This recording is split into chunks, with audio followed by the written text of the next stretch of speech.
This episode is brought to you by Progressive Insurance. You chose to hit play on this podcast today. Smart choice. Progressive loves to help people make smart choices. That's why they offer a tool called Auto Quote Explorer that allows you to compare your Progressive car insurance quote with rates from other companies. So you save time on the research and can enjoy savings when you choose the best rate for you. Give it a try after this episode at Progressive.com. Progressive Casualty Insurance Company and Affiliates. Not available in all states or situations. Prices vary based on how you buy. This is a PSA, or public sock announcement. Experts have declared Bombas socks as the best way to warm up chilly feet. These pairs are super cushy, soft, and designed for maximum coziness. Plus, for every pair purchased, another pair will be donated, so someone in need of essential clothing can stay warm this winter. Go to bombas.com/listen and use code LISTEN for 20% off your first purchase. That's BOMBAS.com/listen and use code LISTEN at checkout.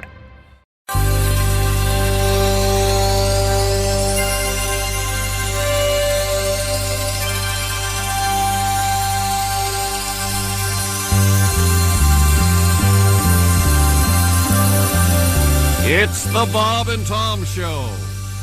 It's not December, it's barely even November. Outside it's still too warm for snow to fall. Halloween was yesterday and winter's still a ways away. But try to tell that to the folks down at the mall.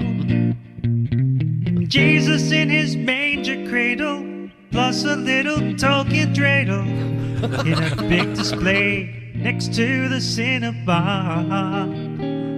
With 3 wise men and gifts they bring, just plug them in and they all sing the way to early Christmas song. I know you need to satisfy your investors, but couldn't you wait at least till the Savior's 3rd trimester? Finally, just outside the master cuts was Santa, and that fat bastard's ho-ho-hoing drove me up the wall. Something snapped, I lost control, and kicked him square in his North Pole.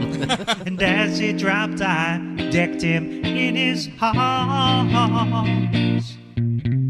So my friends, I wish you well from the mall security holding cell. I hope that they don't keep me here too long. May you and yours find peace and love, unless you are the writer of the way to early Christmas song. Yes.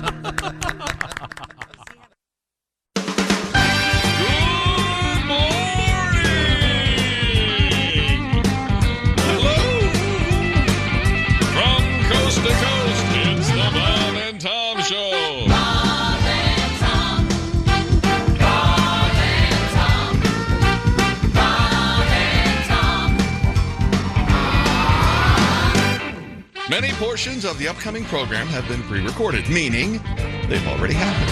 And they're about to happen again. Huh. So where was it? Oh yeah. Ladies and gentlemen, we're glad to have you here. It's the Bob and Tom Show.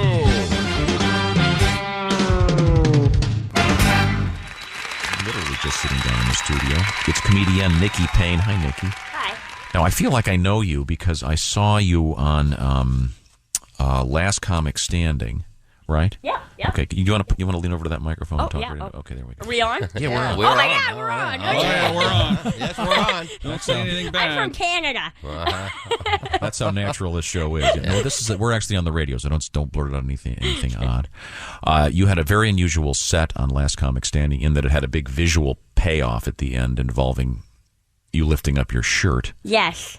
Now, I missed that.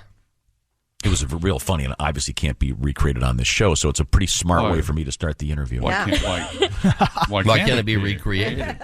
I could recreate it for you, Bob, Well, thank if you dear. want me to. Yeah. We'll talk about that later. And I got it. I was straight It's later. right off the bat. I want to say right off the bat. I want to say that you make light of the fact that you do have a slight speech issue. Yes, I do. Yeah. I do. I have a lisp. It's okay. I mean, I'm sorry, Scott. You're getting wet over No, it's okay. I appreciate It's that. all right. Relax. It's like SeaWorld. It's good luck if you get splashed. Well, that's what they tell you. Yeah. Oh, my. But yeah, it was a big part of my life. I mean, when I was little, I used to have to go to speech therapy for it. And what speech I can't even say it, much less go to it. The speech therapists all get together one day and go, well, let's see. The kids, they can't say their S's, their T's, or their C's. I know. Let's call it speech therapy.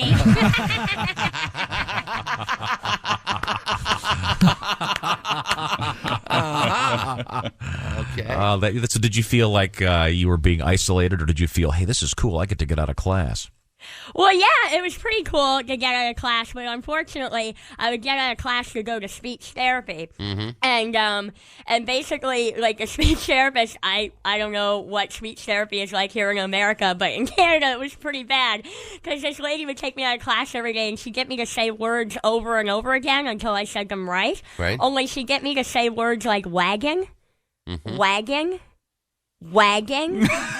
Wagging, wagging, wagging, wagging. There's no S, T, C, or K in wagging. I can say wagging. Why don't we try supercalifragilisticexpialidocious? I seem to be having some trouble with that particular word. You did a very nice job with Not it. bad. That was very good. A little bit moist, but you got it out. I think I broke your microphone. That's all right. That's the voice of Nikki Payne. Now, let me ask you this: is Nikki your real name? Nikki, well, Nicole, but Nikki. Yeah. Okay. Nikki, that's the one. N-I-K-K-I. N-I-K-K-I. Okay, that's very nice. Yeah. Thank you. You're from Canada. I'm from Canada. Any unusual Canadian stories? We have lots of Canadian listeners, and there are a lot of great Canadian comedians that are good friends of this show. John Wing comes to mind. John Wing's a funny In man. fact, funny man. I have a request for something from John Wing from December 17th of 2004. That's the December. Right there. I'm not right on You top have the of my December stack. pile, don't you? Yeah. Any Canada specific stuff? Are there any great Canadian? Well, I just had to go back to Canada because I had a tumor. I found a tumor in my stomach. Really? Which I know is not funny. Hey, comedy show, I got a tumor in my stomach. So obviously then you have Canadian health care, so they were able to do it. Yeah. I was in the States, but nothing makes you more patriotic than finding out you got a tumor in your stomach. Because I was all like, I'm going to L.A. Forget you people. I'm going where it's warm. It's like, you got a tumor in your stomach. Oh, Canada. Was it shaped like a maple leaf? Is there anything positive about the story? Do you want to see the star? No, that's okay. Are you sure? It's beautiful. It's right up the middle of my belly, and I love it because it's like it looks like I had an alien baby or something. That's an icebreaker. Yeah, sure it is. I've never wanted to be a stripper so bad in my life now. I just want to go to amateur night with my big belly scar and be like, who wants a lap dance? Well, Nikki's... I have seen that. Actually, there's a... I have been to an adult entertainment complex where someone evidently had just had their tops redone. Oh, yeah? Yeah. There were Or they had incisions right underneath. Yeah. Yeah, I hate that. Why do they That's even the do inexpensive. I'm sure there are people who You have to love go that. in from the back. Got to go through the back. Go through the navel. This is what, the navel's the expensive. The navel's the new one, yes. route, yeah. If they could only go through the back, that would... I love that. That's your medical reach around there. That's the MRA. Our guest is That's right. Our guest is Nikki Payne. Nikki, I am actually on an expedition here on my computer. If you go to bobandtom.com, we always have photographs or drawings of our guests and links to various websites. For example, Yours is, can I say troubling? Yeah, that's what I'm getting to. Let me see it. What is the picture? We have a couple pictures of you, Nikki. not Got so it off much- the internet? It's not so much you. It's the. It looks like you're in bed with a guy that weighs about 500 pounds. Oh, wow. Oh. Yes. Who was that? That's my roommate, Angelo. Oh. You call him your roommate? Angelo. Your roommate, Angelo. How big is Angelo? He's a big, big man. Angelo Charutis. Dirty Uncle Angelo. Man, okay. His upper arm is bigger than you. His upper arm is crushing me right there. Wow. That's that was from my blog that I was doing up in Canada, and all I put underneath of it was, I found a new way to make money in Los Angeles. Wow, that's worth seeing. Also, how nice. Now I can remember a little bit from your set on Last Comic Standing, Nikki, and I think I'm getting this right because it was a couple years ago. Did you say something about growing up in a trailer park? I did. I grew up in a trailer park in Canada with a lisp. Could it be any worse? I did. I grew up in a trailer park, and it's funny, like the little differences growing up in a trailer park. Like at Halloween, we just line all the kids up and drive the neighborhood past them. How handy. When Dad got mad at us, he just yelled things like, "Don't make me turn this house around." They were strict. If I wasn't home by curfew, they'd just move. Wow. Nice. Was that your experience, Christy? No, we never. Christy grew up in a I trailer grew up park? in a trailer park as well, dear. Awesome. Oh, yeah. Now, did your trailer ever move, or do they just park? We them? moved to a bigger trailer. We went from a 12 by 60 to a 14 But they by don't actually 70. move the unit itself. They can. They're no longer there now. They're both gone. I've been by the lots. They're gone. They're Walmart. You go by the old neighborhood? Sometimes. Sure. Yeah. I'm so depressed. There was a point in my life when my parents divorced that my mom, we were on like food stamps and all this stuff, and we had government housing, and we went out to look at trailers, and we were turned down on financing to live in a trailer. That is when you are at the lowest of the low. When you're dreaming. Got a surprise for you, Scott. On line 4. We have your trailer. Thank you. His name's Nick. He works there. Well, Wow, that's I mean, that's a the low point. saddest of the low. I Wow. mean, you know, oh. If we won't accept you, that's pretty sad. Yeah, but you both done okay, Christy. Maybe your trailer was replaced by a nicer trailer. I honestly did not think I was And the low trailer rent till I met you. The trailer. Thank you. My dad lives I had in one no now. idea. Yeah. And no, It but was- he's a some jerk. of them so are I'm very glad he was nice. there. Well, Our trailer was very nice. they're making them better now. Yeah, No. manufactured housing. The ones in Canada, I assume, are insulated. You know, right? it wasn't that bad, honestly. The only thing that bugs me is the misconceptions, like the things that people think about people that live in trailer parks. You know, like when you watch the comics on TV, there's always that joke like, why do the people that live in trailer parks always live in Tornado Alley? That's the part I hate worse. Why? Yeah. Why? Because we're poor. That's why. that's Land why. comes cheap, but there's a 60% chance you're going to die. We're going to come back with a tribute. Can I leave? And welcome back to the Bob and Tom Show on a Friday morning. Hope you all had a great Thanksgiving. This is Christopher here in the Bob and Tom studios. A great show this morning. Josh's Strip Club Dream. Chick is Outraged. Donnie Baker and Dick Hitzwater are all coming up. Plus comedian Bill Engvall, Bill Burr, and lots more. But next, comedian Todd Glass from 2007. Here on the Bob and Tom Show.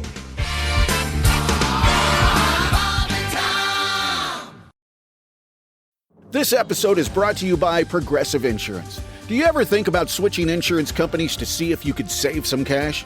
Progressive makes it easy. Just drop in some details about yourself and see if you're eligible to save money when you bundle your home and auto policies. The process only takes minutes, and it could mean hundreds more in your pocket. Visit Progressive.com after this episode to see if you could save. Progressive Casualty Insurance Company and Affiliates. Potential savings will vary. Not available in all states. Are your ulcerative colitis symptoms proving difficult to manage? Tremfya guselkumab can help you manage the cycle of UC symptoms. At 1 year, many patients taking Tremfya achieved clinical remission, and some patients also achieved endoscopic remission. Individual results may vary. Tremfya is a prescription medicine used to treat adults with moderately to severely active ulcerative colitis. Serious allergic reactions and increased risk of infections may occur. Before treatment, your doctor should check you for infections and TB. Tell your doctor if you have an infection, flu-like symptoms, or if you need a vaccine. Ask your doctor if Tremfya can help you manage the cycle of UC symptoms. Call 1-800-526-7736 to learn more or visit TremfyaRadio.com. Welcome back to the Bob and Tom Show on this Friday. This is Christopher in the Bob and Tom Studios. Here's a segment from 2007 with comedian Todd Glass. Welcome back to the Bob and Tom Show. With us in the studio, he is comedian Todd Glass. Todd, you haven't aged at all. You look exactly like you did last time you were here. Thank you very much. I'm 59. All that time on the road, and you're not 59. No. All that time on the road, though, you look pretty healthy. Thank you. I try to take care of myself. It's obviously, though, when you get old, it's not. We were talking about this the other day, like with the other comic. When you think, like when you're little, you think 50. I'm not 50 yet either. I want to make sure people know that. I'm 140. But no, when you're little, you think 50 is like. I remember being 10 years old, and I really thought 50 was like, hello, I'm 50 years old. How are you? Oh yeah. Then you get to the point you realize 50 is like, hey, I'm in a band. We play Thursday night. You know? Not when you're 10 years old. No. I'm 50. I just defecated in my pants. No. What else would you do at 50? You've got a few more years before that. Yeah, I'm doing all right. But conversation at lunch changes. Doctors, you go to the doctor more. Yeah, a lot of talk about prostates, and all of a sudden the most macho, toughest guy you know is going. Now this Cobb salad, is there cheese on this? Hey, what happened to steak, beer, and cigarettes? Hookers. What is this? I have an aunt like that. Every time she weighs about, I'm not even exaggerating. She weighs probably about. I don't know what she weighs, but she's one of those people. This is a mean way to say it, and I love her, and I know she's not going to hear this. If you saw her at the mall, you'd call somebody out of a store to see her, and you know what I mean. Like you'd go, you got to get out. You got to see this. Yeah, and then and no one's ever disappointed. No one ever goes, "You called me out of the store for this." They always go, "Oh my god!" And so she's big. Yeah, she's big. She's a big girl. She's a big girl. She's adorable, and her Aunt Lil will call her because that's her real name. And, all right. But she'll eat things and then act like she'll go, oh my god, normally I wouldn't eat so many. What type of cookies are these? We're like, they're Oreos. Trying to act like it's something new. But she always asks what's in things, and we just think it's so cute. But I'm not. I swear to God, I'm not making this up. She'd be like, this is not non-dairy, right? We're like, oh come on, eat it. No. And when they give out advice, I love that too. Like she'll be like, I'm reading this book, Eat by Your Blood Type. We're like, is that what you do? No, thank you. Eat by your blood type. Yeah, there's a new book out. It really is. You eat by your blood type. In other words, if you could have a certain blood type and then you could eat certain things. Certain people, they go, well, stay away from bread. But your blood type might be you don't have to stay away from bread. It's supposedly people swear by it. Who came up with this scam? I don't know. I know. It's always something. Oh. Some shady phlebotomist, I'm sure. And there's always somebody So you have to, like, if you're type O, you can only eat food, the Oreos. I don't know, but Ovaltine. I told my sister-in-law my blood type because she's the one that's reading the book, my other sister-in-law, and she goes, she told me what I couldn't eat. I go, I'm going to change my blood type because I want to eat different things. Well, sure, you go right ahead. Which blood type causes obesity? Because I'm sure these people will be banned from cities across America. Blood type diet. He's not making this up. Oh, my God. Peter D'Amato. And by the way, people that give you advice, they're always yelling at you. Like, I have a friend, no matter how much water I drink, it's never enough. You know this? How much water do you drink? I drink 3 pitchers a day. You got to drink 8. I drink 8. 9. I have 9 pitchers. You got to drink. I turn into Brian Regan. I drink a pool of water every year. I just got into the pool with a silly straw, and I drink all the water out of the pool. I crack a reservoir open, and I just let it drain into my mouth because I'm so thirsty for water. Todd Glass is our guest. You can see he's a man of some opinions. You were part of Last Comic Standing. And you were part of one of the good seasons. Well, I was there with as much as I dislike the show, I think it really does a disservice to comedy. It really does. Here's a great comedian. We're going to show you 17 seconds, then cut. Yeah. Here's a great comedian. He's going to do 4 callbacks in this piece, but we're not going to give you any of the setups. Okay. Who does that in editing?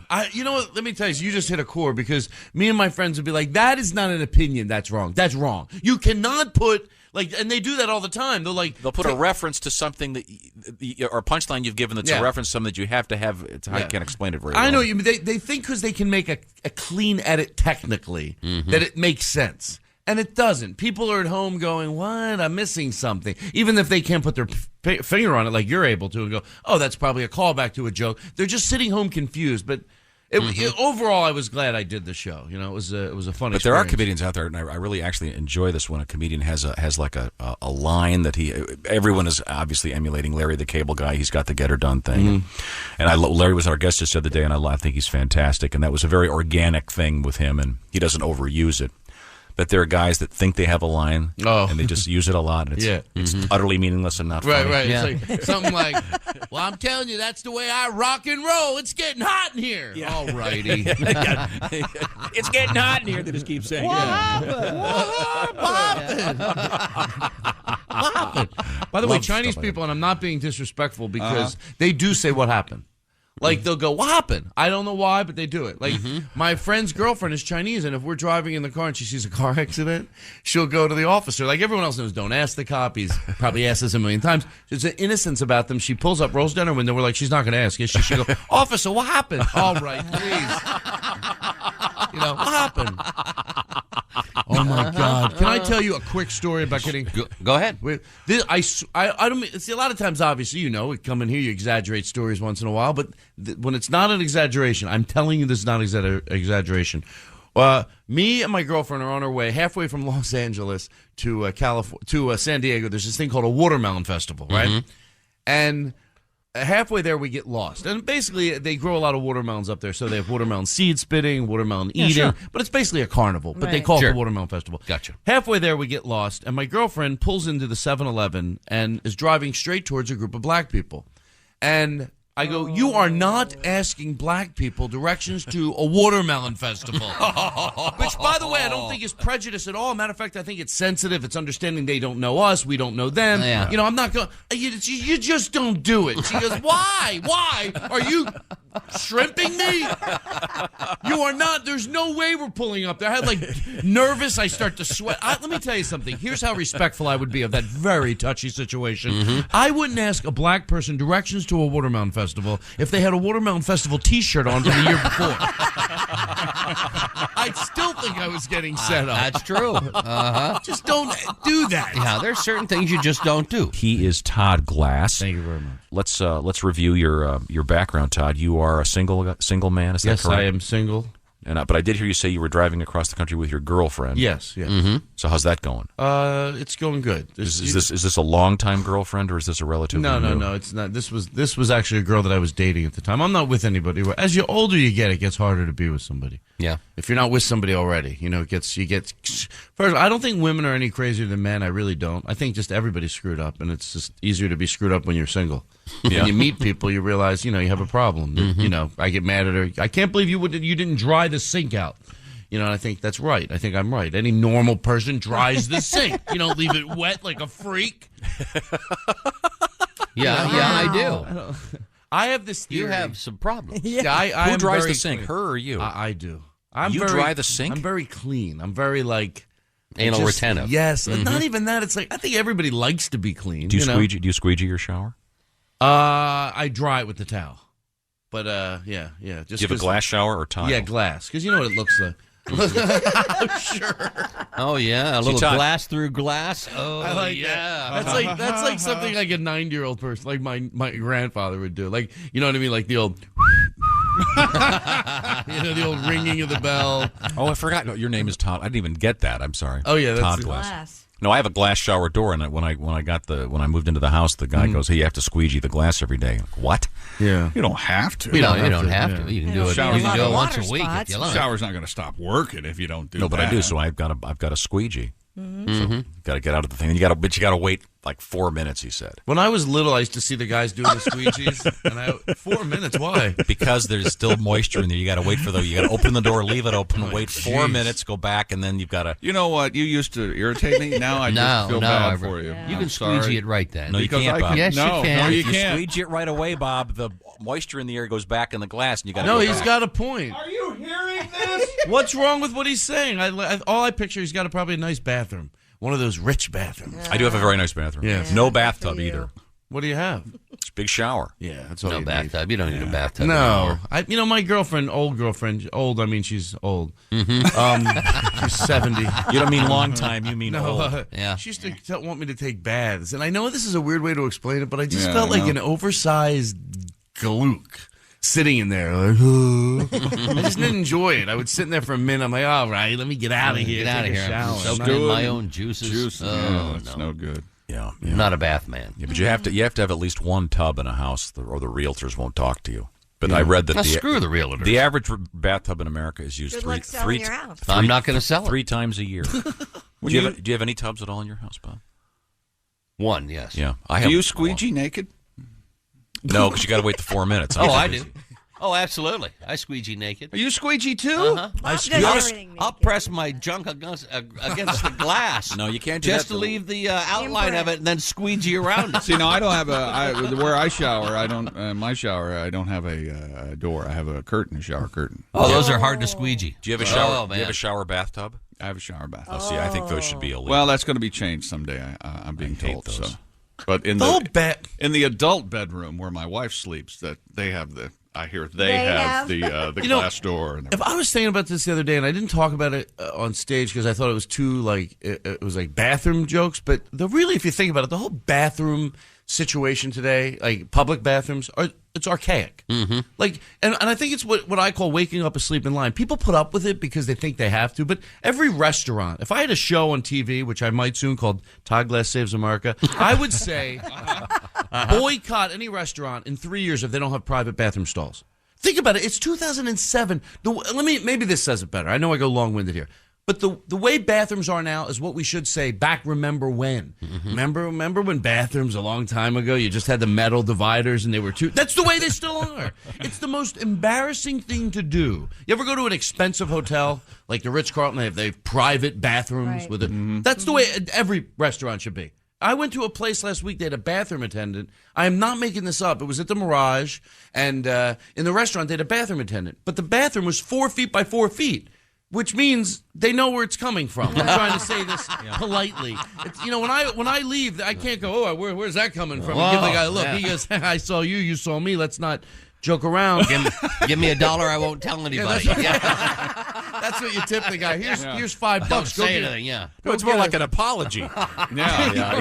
Sorry. There you go. I'm sorry. I gotta give you $5. I was in Mexico yesterday. I caught the nail, and I've got a little bit of a diarrhea. Yeah. Instead of a tip, here's $5. It's basically an apology. What kind of a horrible job is that? Well, you know what I said, and I'm not making this up. I said to myself, I had a stomachache. I didn't want to go up to the room. I'm trying to say this tastefully. Mm-hmm. So I said to myself, which was right. He hears this every night. He's probably desensitized to it, like a doctor or nurse. It's not. Mm-hmm. But then I couldn't do it. So I went out to the table. My friends were teasing me because I go, I got to go up to the room. They're like, why? I go, I couldn't do it. Mm-hmm. And they go, Todd, what were you afraid of? Like you were going to do it and he was going to go like, oh my God, are you pooping in there? The manager comes in, sir, are you pooping in there? I get so embarrassed I lie for no reason. I am not doing that. I'm not a pig. No, you'll be walking through the casino later and the attendant's going to walk by and you're going to see him motion his head and go, right. Oh, that's the guy. There's the guy right there. There's the guy. That's why I'm quitting. Yeah. Look, there's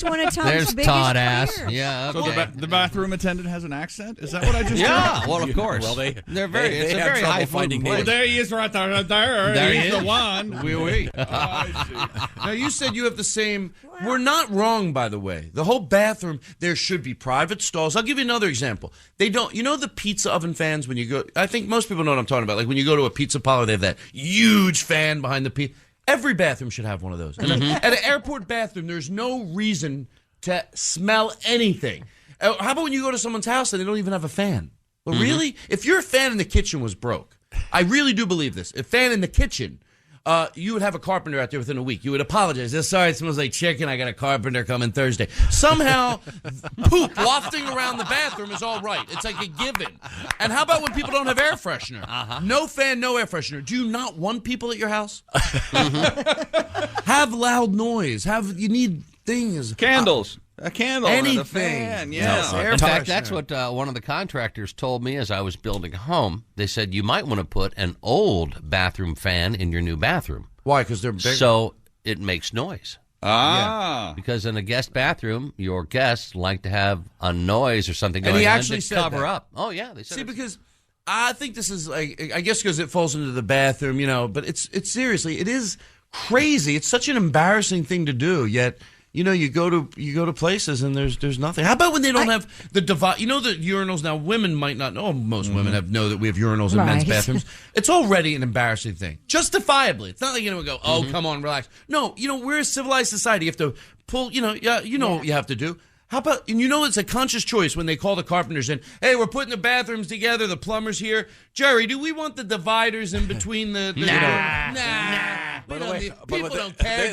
Yes, we care. Yeah, but see, that's the wrong name there. They shouldn't be called dividers. They should be called splash guards. Yeah. Then they're going to go in. Well, how about if you go into no splash guard because you're getting the guy next to you. Well, what if you go into a public restroom and they have the big, long stainless steel trough? That's just gross. Isn't that horrible? Have you ever seen the video of the guy diving in it?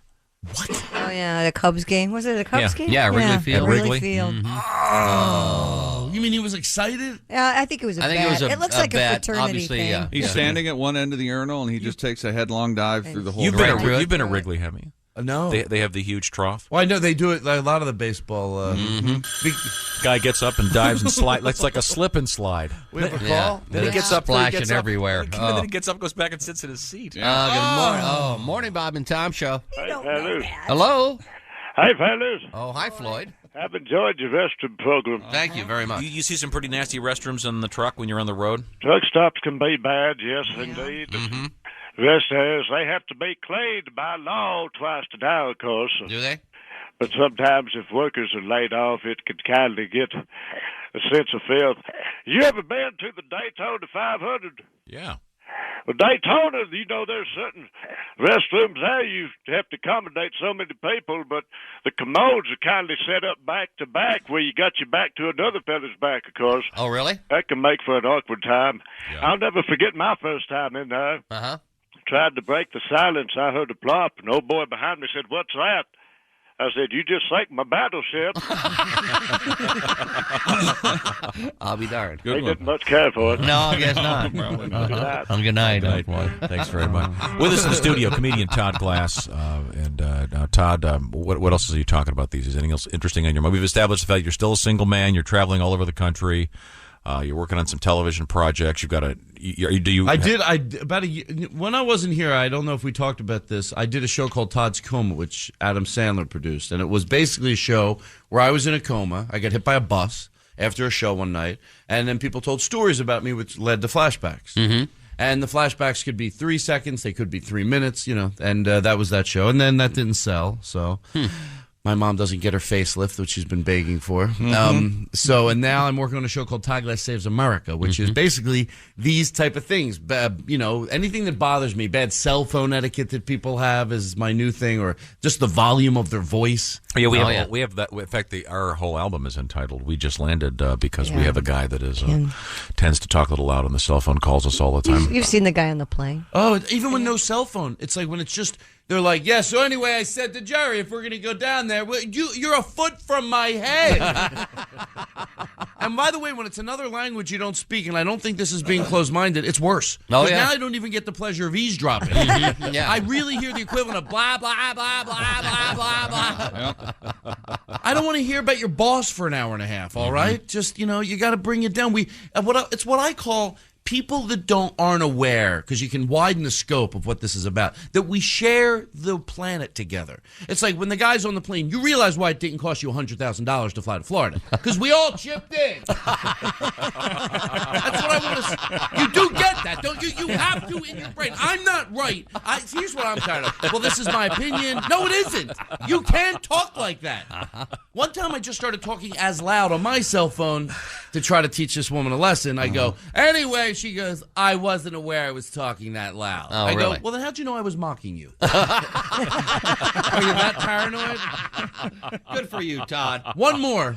We all chipped in. I just love that. Well, here's another one, and it gets me grinding my teeth. At my gym, there are people that spit into the sink and the water fountain. And I want to go up to them and do the calm. Yeah, they spit into the water fountain. I want to go up to them and do the calm. We share this world together. Hey, how you doing? You see this establishment here? It's probably cost, about $5 million? And I see you spitting into the sink.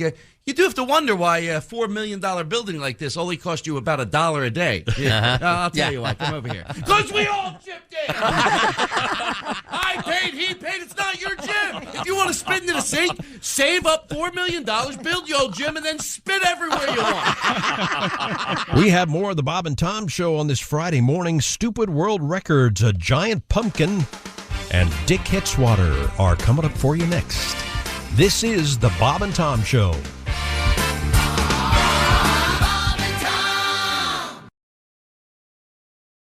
Welcome back to Friday. This is Christopher here on the Bob and Tom Show. We have a segment here with Stupid World Records, also a giant pumpkin, and Dick Hitzwater checks in. We now return to the DoorDash sports desk. Stupid World Record. Guess who has broken the Guinness World Record for the most blind juggling catches on a balance board? Is it Sting from the Police? No. Henry Kissinger? Could be. No. Boy, oh boy. You said you'd guess? David Rush. Yes, David Rush. Setting the inaugural record 3 years ago with 52 catches. David's record has been broken twice since then, most recently 159 catches.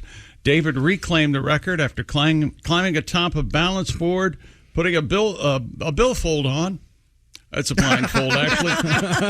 And juggling for 3 minutes and 19 seconds to make a total of 1,316 catches. Have you seen this video? It's amazing. It's unbelievable. Look it's at amazing. You know who juggled? Fatty Arbuckle juggled. Oh, certainly. Yeah. Actually, you know who juggles is David Rush's wife. I bet while he was doing this, she was juggling, fixing dinner, picking up the kids, doing their homework. Right. Bang the bill. Being two parents. It must be hard to be a single mother. Does this guy have anything to do? But you know who juggles is Chick McGee. Well, Chick's a pretty good juggler. I can juggle. Yeah. I'm rusty. I can juggle much better than 3 balls. 3 balls. Yeah. Is that your limit? 3 ball. Yeah. Juggle. You jump up to 5. 3 ball. Yeah. 5's almost impossible. Christy, you know what to do when you're attacked by a group of clowns, right? Oh, no, what? You go for the juggler.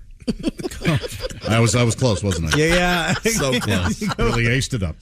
Yeah, you really did. Poor Ace. He was already smiling before I said it. You really did. He had to use his name as a verb.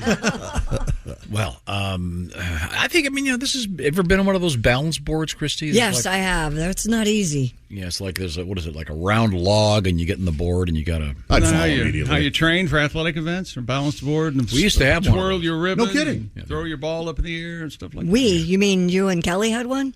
No. Back when I was a kid, we had one. Oh. What? Why don't you What would guys you do? Just Why work don't out? you go play on the balance board? I didn't even know they had them back then. Leave your mother alone. I forget what it was called. It was like the... Tom, why don't you go ride a board and can? No, imagine a regular, like a log with a 6-inch diameter. It's long. And then it's long. and then the board sits on it in a perpendicular manner. You get on. No, I know. Yeah. It's fun. We know what it is, Tom. Is it all core strength? Pretty much. Just balance. Wow. But to do that and then be blindfolded and then juggle's amazing. Oh, it's amazing. That's a lot of practice. Yeah. I wonder if Hollywood Hannon ever leans back and David's in the middle of it, just heaves as hard as he can a beanbag right at his balls. I bet he wants to. Yeah, I'd imagine. Dude, I just want to watch some TV. Yeah, right. It's the weekend. Yeah, come on. Can't we just have a beer and watch a game? You may want to get divorced. I don't. Is that sports? Yes. That's everything in sports? Yep, we don't have any lyrics yet for the outro, the intro, Sure we right? do. We do? We have? This is what you farted for. Farted for. Chick McGee is what you farted for. Chick McGee, this is what Be a good sport. This wasn't quite a record. A Wisconsin farmer grew a 2,520-pound pumpkin. Whoa. Believed to be the heaviest grown in the country this year, but disqualified from competition due to a crack. Oh no! Yeah, Mike When did Schmidt. they start drug testing pumpkins? Yeah. Drugs. Of Markinson, Wisconsin, said he's been growing giant pumpkins for years, but The this Philly? year marked the first time one of his gourds surpassed 2,500 pounds. Now, Tom, aren't you disgusted or repulsed by grotesque large pumpkins Yeah. with bumps on them and stuff? Yeah, they look like skin-tagged blobs. Yeah, but these huge ones always look like really big fat women lying down. Oh my gosh! Some would say they're Rubenesque, but No, really big fat. Really hates He fat. just yeah, hates he them. sure does. Yeah, I know. Well, Nothing worse you can be than fat. nope. Schmidt's 2,520-pound pumpkin, believed to be the largest grown in the United States this year, Hey, Josh, is it a great big fat pumpkin? was disqualified because they had a crack in the vegetable's exterior. It would have also been the second heaviest pumpkin in the world. However, because of the crack, it's ineligible for any competition this year. I think Schmidt says, pumpkins are free. Maybe don't win jack if you'd got a crack. Pretty sure. Whoa!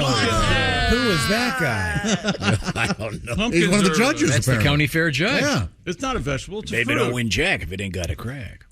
Schmidt is taking the loss in stride, saying, it happens. There's no crying in pumpkin growing. Oh, By the that's way, funny. the World Championship pumpkin people pay Yes. $9 a pound to the winner, meaning Schmidt could have won $22,680. How fantastic would that have been? Wait, whoa. Yeah. No, Yeah. I'd be crying right now. Exactly. There's real money here. Real money. Wow, that's a serious business. You know, I- Circleville, Ohio, right near London, Ohio. They every year they have the pumpkin show, the Circleville Pumpkin Show. Really? It's amazing. All the pumpkins from all over the country. come When do to you start Circleville, growing the Ohio. pumpkins there? Like in April, maybe? I don't know. It's all Good about question. the water. A friend of ours did it, and they just have a hose on them constantly. I can get water. I got water all over town. I got water. Yeah, we called Circleville Round Town when I was a kid. Did you? Oh, See? oh that's Yeah. cute. Yeah, that is cute. The weatherman called it Round Town. No, never mind. high in the middle, O's on the outside, Ohio. These pumpkin growers take it seriously. Oh, yeah. Yeah. Yeah.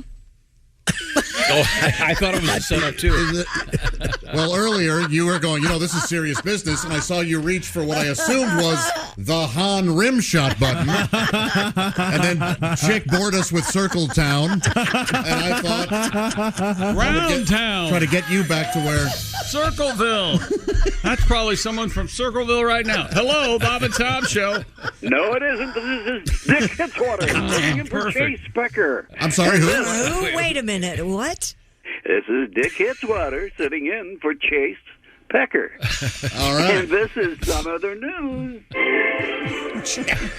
Well, following the Green Bay Packers' victory over the Chicago Bears on Sunday, quarterback Aaron Rodgers taunted Chicago fans by yelling, "I still own you." Oh. Well, the Some Other News staff has come across Rodgers' scribbled notes in the locker room, which indicated other things he had considered yelling. Oh. Here are those rejected taunts. Okay. Deep dish pizza sucks. Oh, that's going to get him riled up. Yelling this to Chicago fans. Yeah, oh yeah. Your shoulders aren't that big. Michael Jordan couldn't carry LeBron James' jockstrap. Oh, wow. After Chicago. They're trying to anger them. Chicago here. You make a nice suburb for New York City. Uh-huh. Have you ever tried eating a hot dog without all that crud on it? And Ditka couldn't coach a girls' softball team. Oh, that's insulting all around, yeah. This is an old Chicago coach there. I live in Green Bay. Your winters don't even make my nipples hard, you pansies. Those were some of the rejected taunts. And this has been Dick Hitzwater, sitting in for Chase Becker. And this has been Some Other News. I still own you. Thank you, Dick. Thanks, Dick. You know what? We forgot birthdays. Oh, yeah, sports football, birthdays. Sports birthdays. You haven't done that for 3 months. Well, that's because today's a very special much you day. forgot. First of all, today is Evander Holyfield's birthday. Oh, gosh. Is he aware of that? I think it's his birthday. I think it would be. Well, and little brain pan ain't what on it this used to be. day Get him a new drool in cup. 1876, Oh, God. Go ahead and spittle out those candles, Brandon. is my birthday. Yes, do that. Mordecai Peter Centennial Brown was born on this date in 1876. Ask me who that is. Who's that? That's right, the fabulous Mordecai Three Finger Brown. That's right. Remember, you've all heard of the Born Three Finger on Brown. this day. That's right. He was born in Niceville, Indiana. He worked in Western Indiana coal mines for a while before beginning his professional baseball career, nicknamed Three Finger because he suffered 2 separate injuries to his right hand. The first and most famous, of course, came when he was feeding material into the farm's feed chopper. No. Yikes. He slipped and his hand was mangled by the knives. By the knives! Severing much of his index finger and damaging got the squid other. gamed, did he? A doctor repaired the rest of his hand, and as you can see, he developed an interesting pitch with only 3 fingers on his right hand. Oh, I bet. It took off most of his index finger. Yeah. And put the spin on the ball, and that's how he became a successful pitcher. They say Jerry Garcia, if the dead hadn't taken off, would have been a hell of a pitcher. Is that true? No. He's missing a finger. Well, you had me. Coming up next hour on the Bob and Tom Show, Karen Rontowski and a cake for Pat. But coming up next, comedian Bill Burr's Christmas in L.A. Come on back. This is the Bob and Tom Show.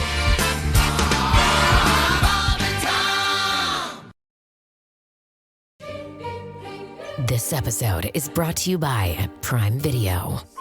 In the small town of Holland, Michigan, nothing is ever what it seems. Behind the tulip festivals and pretty houses lay dark secrets that threaten to tear a marriage apart. Nicole Kidman stars in this darkly twisted thriller about a wife and mother whose quest to uncover her husband's secrets may get her more than she bargained for. Holland, streaming on Prime Video March 27th. This episode is brought to you by Indeed. When your computer breaks, you don't wait for it to magically start working again.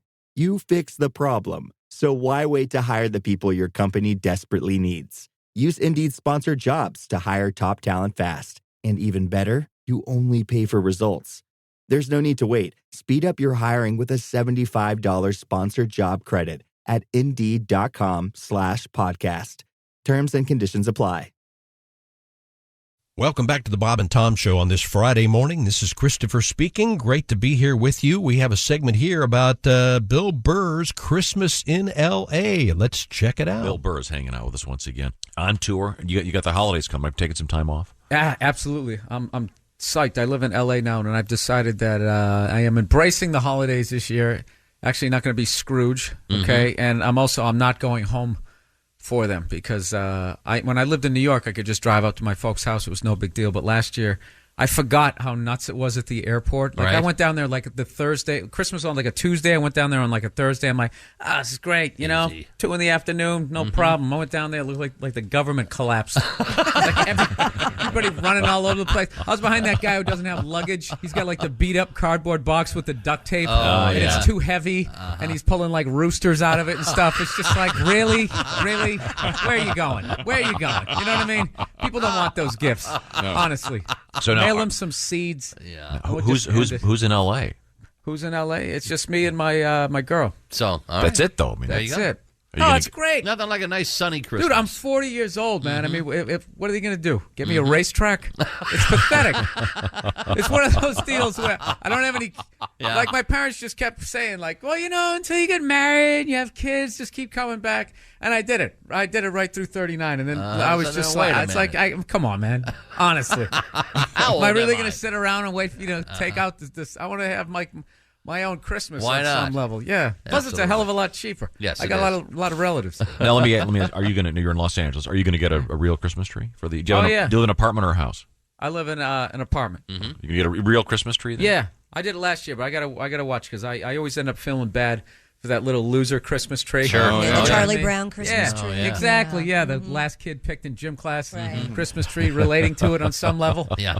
And take it home. And, yeah. Were you the last kid picked in gym class? No, but I took my lumps. You know what I mean? I was like, okay. I was one of those guys I could catch anything, but I couldn't, I could Couldn't I throw. remember we ran the 40-yard dash. Like this dude one of these guys, like in 10th grade, he already has a beer belly. Right. And I was literally like neck and neck with this dude, just going like, thinking in my head, like, what happened? Oh, man. But I was always slow, but I could always catch things. And what was funny was I kept myself in shape long enough that I remember last time I played, football, I was like 33. Years just fly by. Right. And I could tell I had gotten older because I heard the first time I ever heard in a game somebody goes, "Watch out for Burr, he's fast." And I was like, "Wow, you guys are out of shape." I was slow in my prime. Yeah. So all you slow guys out there, if you keep yourself in shape, once you get to 30 or older, you're and a all hero. one of those fat guys. Bill Burr is our guest, so you're going to get you're going to get a real live Christmas tree. Good for you. Do you have ornaments and stuff you packed away? Do you have Yeah, to I buy got new like ones? those cheesy ones with the, just the ones you get at the hardware store. Because now you can go buy lights. The lights are so cheap you can throw them how did away. that happen? Lights are Yeah. unbelievable. I don't know how that The happened. lights are always on there. Like They're 4,000 pre-lit. lights It's for pre-lit. $3.99. Hang on a second. What'd you say? It's pre-lit. What are you All talking the about? lights are built Oh, yeah. into the tree. I just Yeah, put the that's tree true. together. It's the plug it the in. fake tree, Tom. Oh, the lights are oh. already part of it. Oh, yeah. That's right. Probably has a microchip in it, so the government Wait. can And I'm watch sure it. so they can follow you. No, Yeah. that's Patriot There it Act. Here we go. Wait for it. Spy when tree. you get up to heaven, Yeah. Jesus goes, "Oh, thanks for ending Yeah. my birthday with the plastic tree." There's nothing wrong with the fake tree, Tom. I like the real trees. Well, good for you. I'm saving trees so you can read books, Tom. Yeah. Now Bob's with these me on the trees are fake part tree, of aren't you, Bob? their families that grow these trees. They're harvested. It's a healthy program for the earth. I'm sure there'll be an argument there. Someone wants to bitch about my Christmas tree. That's fine. Hope you go to hell. Well, then there's. And So I'm sorry. you go to hell. Just kidding. That's all right. But Don't got the real they harvest them? Sure. Yeah, Yeah. they plant them. I buy farms my and- tree from the same family every year. The Gores, they're the best. They got a tree farm. It's great. That's so. Not Yeah, that plus you Gore. buy the plastic one, then you got to spray the I Christmas don't spray tree that smell. stuff You have on to it. you have to flock it, don't you? No, I don't do Yeah, that. you got to flock. No. So it just sits there all sterile looking. Yeah. That's plastic. it. Yeah. You've been and it's all there. plastic You've been to her everywhere. place, huh, Bill? Oh, yeah. Oh yeah. Yeah, plastic on the furniture. Yeah. Remember those days? Oh. There's Did you no have, love did at you all have in a my relative home. that had plastic on the furniture, Bill? No. No. Okay. I did. No, Yeah. they didn't. They Yeah. did have nice furniture. Okay. When we came over, they just, it was the old days when you could hit other people's kids. Yeah. Oh, So yeah. they Remember just- those yeah, days? They just shoot you a look. You'd be like, oh, yeah, it's still legal. Can't wait till they repeal that. Now, Bill, Great do scene you in mind? Mad Men. Bill Burr's our guest, and we're talking about him celebrating Christmas by himself with his girlfriend in Los Angeles, leaving his family behind in New But it's England. so romantic. Leave him What alone. the- Sure it is. That's what I want to Yeah. get. What's I'm what I want actually to gonna get buy to. Christmas records. Yeah. I'm doing it up. There I'm you gonna. go. Yeah. There you go. Are you going to propose? No. No. Yeah. Why do women always got to ruin it? It's like, that wasn't enough. It's just never enough. And then if I was going to propose, then it would be like, well, how are you going to do it? Well, that's not clever enough. You just violated the guy code. You know, Yeah. on Christmas a you give a guy. present. You don't do the marriage thing on Christmas. You Why do that not? on any other day but Christmas. Why not? Because they'll get mad because they feel like you got a ruined you got Christmas. you got a 2-for-1 deal. Oh, yeah. You know what I mean? They want you to do it in the middle of the, when they just get a random gift. Yeah. A ring. Mm-hmm. I'm not married. You're not getting married? Well, when they update that contract and stop making it one of those behind the music contracts, then I'll get married. But I basically You can write your own. You can write your own contract. those bungee cord jumping contracts are better than that thing, which basically say if you die, it's not our fault, even though we tied that thing to your leg. I'd rather sign that. If you took that contract to any lawyer, they'd be Sorry, like, I "Dude, broke are you out of your mind? You We'll signed make it. Yeah, we'll make it. You we're gonna make dumbass. some You changes to this. knew you were jumping off a cliff. Yeah, no, Come on. I'm totally. Yeah, Sorry for the romance thing. Well, hey, you haven't even let him answer the question. So the romance is going pretty well then. Mm-hmm. Now, does she have what would be the equivalent of in-laws for you? I mean, does she have family around Her in family, Los are they in Angeles? Los Angeles? Yeah. You're gonna have to go visit them, or does she let you see them? I don't know. She'll. I think they might come over at some point. But so you get along with her parents? Oh yeah, they're real cool. They're cool. I don't have a problem with them. Good. Are you going to get them a present? No. All right. Oh, I Now think they have a problem with you. What am I? Yeah. No. I know Look, what you can get them. I'm 40, so you Bill, don't need I've to got get a, me anything. Bill, I've got a great gift for you. It's him this the jelly of the delightful month. set of Nice. Bill Burr CD, the Bill Burr CD, and the Bill Burr DVD bonus cuts. Bill, Maybe Bonus so you can cuts. say to Too you can bad we say to didn't your do the Bill Burr placemats this year. You know what I should do? That's the way. If I ever want to get out of my relationship, I'll get that from my girl for Christmas, and I'll autograph it like I don't even know her. Hey, best wishes, Bill Burr. Happy holidays. To my biggest fan. Yeah, now. support the troops. Yeah. That sounds familiar. That's what Tom does for us. I do that every year as a gag. Yes, he does. Oh yeah, you got to do it. But That's a great idea. with us in the studio, comedian Bill Burr is here with us, and Bill is a New Englander, sports fan, stand-up comedian. You've been to many of the great stadiums in the United States for all kinds of different sports: coliseums, stadiums, arenas. Pretty much all of them by myself with a stranger holding the camera. That's what I had. Like all the pictures that I've gotten, I realized that after a while. Like I just Hey, can you take a picture I had of no me? idea who was holding. Yeah, Right. All the old ones in front of the Kingdome and all these. Does anybody ever say, "Hey, aren't you that guy, that comedian I saw on Letterman"? Do you ever get that, or is it? Yeah, lately in the last couple of years when my special just came out, like it's amazing the amount of TV that you actually have to do to finally get, once every 6 weeks, like, hey, then I go to high school with you, like that type of stuff, Sure. I thought it was funny. I did a club before my special came out. I did a club, and like I remember somebody coming up to me and being like, this is my first time to a club. I've never heard of you. You're so funny, blah blah. My ego was actually bruised. Thinking like, I've been doing Comedy Central for 10 years. How have you never heard of me? And then I had to be honest with myself. It's like, Bill, when you walk down the street, do you have to? Is there a crush of fame that you're dealing with? And it's like, pretty much walk around and nobody knows who I am. So I don't know why that would have surprised me. It says 8 people in the audience. Like, how could you have never heard of me? That's like the show business ego. I've been spinning plates since the early 90s. Oh, see, that's Tom's loves favorite. the paper. Plate What's spinners. that? Plate spinners? Oh, Oh, yes. okay. You never see them. See that when I was a kid, you had the shows. They'd have a true variety show. Ed Right. Sullivan. Jim Morrison and the Doors are on the show, followed by some plate spinner, followed by some guy playing an accordion, followed by some Russian dancers. And a whistler. And you can see why that wouldn't always a work. whistler. Followed Because, by a scene from Oliver. yeah, you Broadway can see musical. why that wouldn't work on television, because you're trying to appeal to too many different groups. It wouldn't happen anymore. Now there's probably a Russian dancing channel somewhere that I haven't even heard about. But there is no plate spinning channel. I know that. But Scola. You But mean the plate Scola? spinners, it's a great metaphor for life. You get one thing going, and then you got to run over, that other one falls. It does. It reminds Well, no me one of my ever life. took it to the next level. What's It that? just, I don't know what it was. Plates That was on the fire. problem. Somebody had, somebody had to Plates take on it to another fire. level. Plates Spinning- on fire. spinning That's plates on good. fire. That's We're really spinning good. bowls of yeah. water. No, but if there was a good one, all of the comedians would go hack, plate spinner, prop act, Oh, do you know the- guitar hack, Yeah. plate spinning, prop whore. That is my plate spinning. I wrote that. I wrote that plate spinning gag. That whore took it. Do you know the amount of guys who did comedy like literally 30 years ago? If they started out today, they would just be considered like the hacks. Yeah. Steve Martin, banjo with a bow and arrow through his head. Come on. Yeah. But the guy's a genius. I mean, he's Genius. a brilliant comedian. Yeah. In every way. But Great writer. Nowadays, have you seen the guy with the prop guy. Excuse me. But when he did it, and the whole context of everything he did defined why it was so funny. It's all part of the moment. Brilliant. Yeah, comedian. absolutely brilliant. But yeah, you're right. But if he started today, people would just be, it's a gimmick. It's a That's not a real arrow. Now let me ask you this, Bill Burr. You've come. You've got a great career going. When you were coming up, was there ever a time where you tried to get a hook or a gimmick, like a prop or a guitar? Oh. Did some manager say you need a phrase like "get her done" or something? Did you? No, Did you ever I never become the something guy? No, because that like freaks me out. Like I don't Yeah. want. Like I don't like. I'm the blank you guy. Oh, aren't you the I'm so angry guy? Oh yeah, you come up with a catchphrase. You always wear the same silly hat. You wear like a baker's hat. Absolutely. Hey, the guy who Hey, dresses the guy like a in the baker. baker's hat. Yeah. He's not really funny, but we get the concept.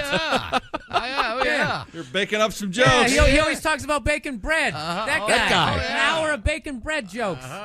Yeah, that's the quick way, I think. If you wanna, everything's. Did you ever even everything's- entertain that at all? Did you think, wait a minute, that's No, basically, me and my friends always mock it, and we try to come up with ridiculous catchphrases. In fact, I know a buddy of mine actually did it. He came up with, Just the stupid, and you know what I do? Like literally mocking. He was literally mocking the catchphrase. Right. And the crowd was in on the joke, but by the end of it, they couldn't wait for him to say it. And they were going nuts. And then so he was loving him in the beginning that they were going along with it. And by the end of his set, he hated the crowd because he's like, you're the exact idiots that I'm talking about. We have more of the Bob and Tom Show coming up for you in just a couple of minutes. Bozo the Clown, that 90s show, and Donnie Baker will check in. You'll hear that all coming up next here on the Bob and Tom Show.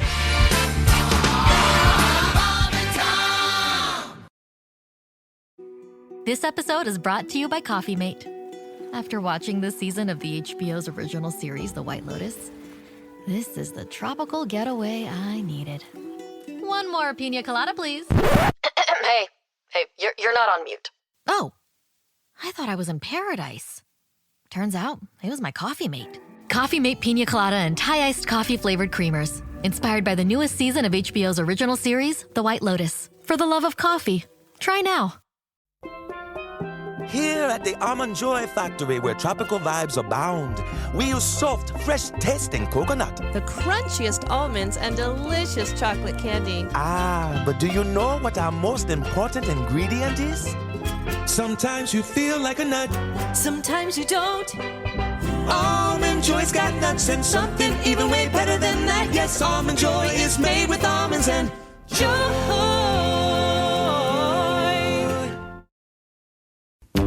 Heidi ho, welcome to the Mr. Obvious Show. I am your host, Mr. Obvious. Let's take a call. Hello, Mr. Obvious Show. Well, hello, is this Mr. Obvious? Speaking. Hey, Mr. Obvious, long-time listener, first-time caller. What seems to be the problem? Well, here's my problem. Shoot. My wife and I, we finally decided to take a trip to the beautiful San Fran. Cisco. Cisco. Where's Cisco? San Francisco. Oh, Twin Cities, eh? Yeah, that's right. Twin City. Well, cool. We might try to get there sometime, but we decided to go to San Fran. So first day we get there, I go out to see the sights on my own while the wife took a nap. So I walk. Uh-huh. Finally, I get to one of them coffee shops that they got there. Uh-huh. And I figure, I'm in a fancy coffee shop. I'm going to try me one of them cafe lattes. Oh. With milk. Latte means with milk. What's that? What you said is the same as saying I'll have a cafe milk with milk. Right, yeah, you got to have it with milk. That's the only way they're good. Okay, please continue. Yeah, so I had my cafe latte with milk. Mm-hmm. I go to pay for it, and I realize I forgot my wallet back at the hotel. Oh. Right. So I says to myself, what would I do if I was back at home? Uh-huh. Well, I decide I'll hitchhike. So I go out on the street there, and I stick my hand up, and pardon my French, Mr. O, but dang it if somebody doesn't stop on a dime. Huh. Right then, just came by and picked me up right there. Yeah? Yeah, it was pretty cool. It was a race car driver to boot. Did you say a race car driver? Yeah, he had those checkered flags, the race car flags all over the car. And real fancy car, had all kinds of electronic accessories and junk inside. Right. Well, I kind of felt sorry for him. Sorry, why's that? He had this big old bandage on his head. Uh-huh. His head was all wrapped up. And Yeah. I got kind of worried. And thought, well, maybe he's had some kind of head injury or something. Mm-hmm. Should I get in the car? Right, exactly. Yeah. Well, Mr. Obvious, he seemed to drive fine. Mm-hmm. And he took me right where I was going back to the hotel there, and it was great and everything, but I think that head injury turned him mean. How so, caller? Well, Mr. O, he tried to rob me. He tried... You mean he asked for money at the end of the ride? Exactly. I go to get out of the car, and I said, thanks a bunch. Well, hold on, here's my money, and it was really weird. He was real specific about it. Oh, really? Yeah, he was robbing me for $12.56. Caller, sounds to me like... Like a robbery, yeah. No, I think what you got a hold of there is a taxi cab. Taxi cab. Yeah, they charge people money when they drive you wherever you want to go, and you pay the fee for whatever the trip costs. It's a service in the big cities. Oh. It's a cab. Oh, now that's making sense, because I thought he had a misspelling on his paint job there. I thought it was supposed to say car. Cab, huh? It's C-A-R, but it said C-A-B. B, right. We made the connection. Join us again next time on the Mr. Obvious Show. Mr. Obvious? Yeah. That whole cab theory is kind of making sense now. They have a lot of people ride around in them. Mm-hmm. Yeah, that explains it. Cabs smell like an old whore.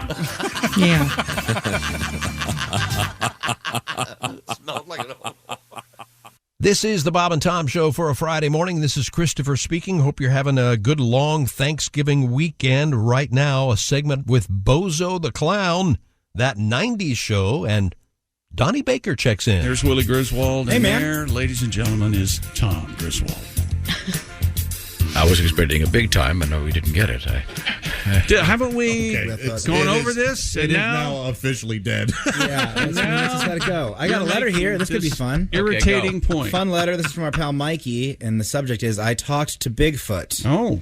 Really? Yeah, and then the letter reads, Bigfoot doesn't believe in Josh. Oh, that's sad. Oh, my goodness. Yeah, I know. Oh, How man. sad is that? Wow. So I mean, there is that. only grainy footage of me out there. So I can't really blame him per se. Yeah, poor Mikey. Okay. Poor Mikey. Poor me. Oh, I think Mikey had to bring it down a peg, so I said... Oh, yeah? You don't think he enjoyed that? Oh, no, yeah. He was sad to give us the news. Ladies and gentlemen, without any further ado. Who's that sexy man with a deep voice? Ace Cosby, here he is with his joke of the day. Working out, it's like a drug to me. Yeah. I don't do drugs. His joke of the day. It doesn't work out, is what it is. I Can't say I blame you there. Oh. don't do drugs. That was a lot. Hello, Bob and Tom Show. Hey, Bob and Tom, it's Donnie Baker. Hey, Donnie, how are you? I'm pretty good. And first off, happy Columbus Day, everybody. Oh, I forgot about that. Yeah, man, every year this holiday sort of tears me up. Oh, really? But look how long it's been, Tom. Circus 1492 when he sailed the ocean good, and people are still talking about him. Yeah? Basically, it comes down to one man in his boat, you know? And yet my boat's still for sale. Maybe it's a sign. Maybe I shouldn't even sell my boat, especially for market price. You know, maybe it means I'm supposed to keep her. Who knows what else is out there just waiting to be discovered, you know? Yeah. Well, you laugh, but I know every time I went noodling in Patty Ferguson Spanx, I discovered something new. I swear to God. So where's my bronze statue of Kid Rock skinning a mud cat? My point is, who even knows if Columbus was the first one to touch dry land here? It ain't like there was fact checkers back then, you know? No different in the same way my Uncle Jimbo tells people he invented Texas toast. I swear to God. And he's from Pigeon Forge, you know? That's why every Christmas you'd open his gift and knew it was going to be a hermit crab or coupons for the batting cage or go-karts again. Yeah. But I love history, man. I'll tell you guys, this weekend, for the first time ever, I was in Kentucky and toured a place called Butcher Hollers. Oh. I toured the birth house of Loretta Lynn. Oh, that's great. Wow. It's basically just a one-bedroom shack sitting atop 4 stilts overlooking a big valley. And I probably know more about this rags to riches story than anybody I know of. Yeah, really? Yeah, I swear to God, I was basically raised on Little House on the Prairie. My mom Phyllis watched it every day. Man, you could even see the path where Half Pint would run down the hill during the intro. Yeah. I swear to God. And they still got the same barn where Paul would break horses and pepper his crouch thinking about Miss Olsen bringing the store. And no wonder why Half Pint's sister was blind. There weren't even curtains in this cabin. Hell, I spent over half the tour squinting at the tour guide, too. So, but it was worth it. I got to hug on Herman Lee Webb and stand next to a cardboard cutout of Tommy Lee Jones. So, all right.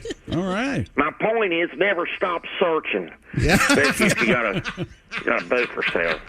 I'm going to go. Noodling in Patty Ferguson. That's right. I've said it before. I'll say it again. I could not do that. I am so ready. The moment I get the offer to go noodling, I'm doing it. Seriously? I can't. Okay. I'm so pumped. I'm so You're going to ready. stick your fist Yep. up a hole underwater. Yep. and have some critter and bite down jerk on it around until he latches on. Excuse me, pardon me. Don't make that. Okay. I mean, you really don't do the broomstick. Have fun, handle Ronald. move.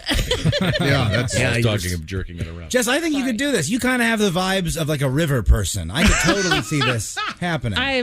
I don't know if I'm insulted or flattered. No, I think yeah, you're kind of like Renee Zellweger in Cold Mountain. Yeah, you could You think so? You could bring land back to life. We grew up in the lake, and we would have seaweed fights and dig in the mud. Like I didn't. You grew up in a lake. Tom, you on ever the have lake in the summer, we did. Yeah. You ever have a seaweed fight there, Tom? Or cover your face in it and scare the little cousins. Oh, Yes. no. The big shore lunch. The closest Tom's come to having a seaweed fight is returning one of the rolls at a sushi restaurant. I'd argue if I could. This isn't a rainbow. That would be your nightmare. Someone covered in seaweed trying to scare you. It's just like the creature of the Black Lagoon coming to life. Or Ted Danson in Creepshow. Yeah. Hang on a second. I'm glad you brought that up. Did you see we have a creature of the Black Lagoon? Kind of an interesting story. I bet it's not. The artist who portrayed the creature from the Black Lagoon. The actor, the guy in the suit? Yeah, he's actually in bad health. Oh. And his daughter. Yeah.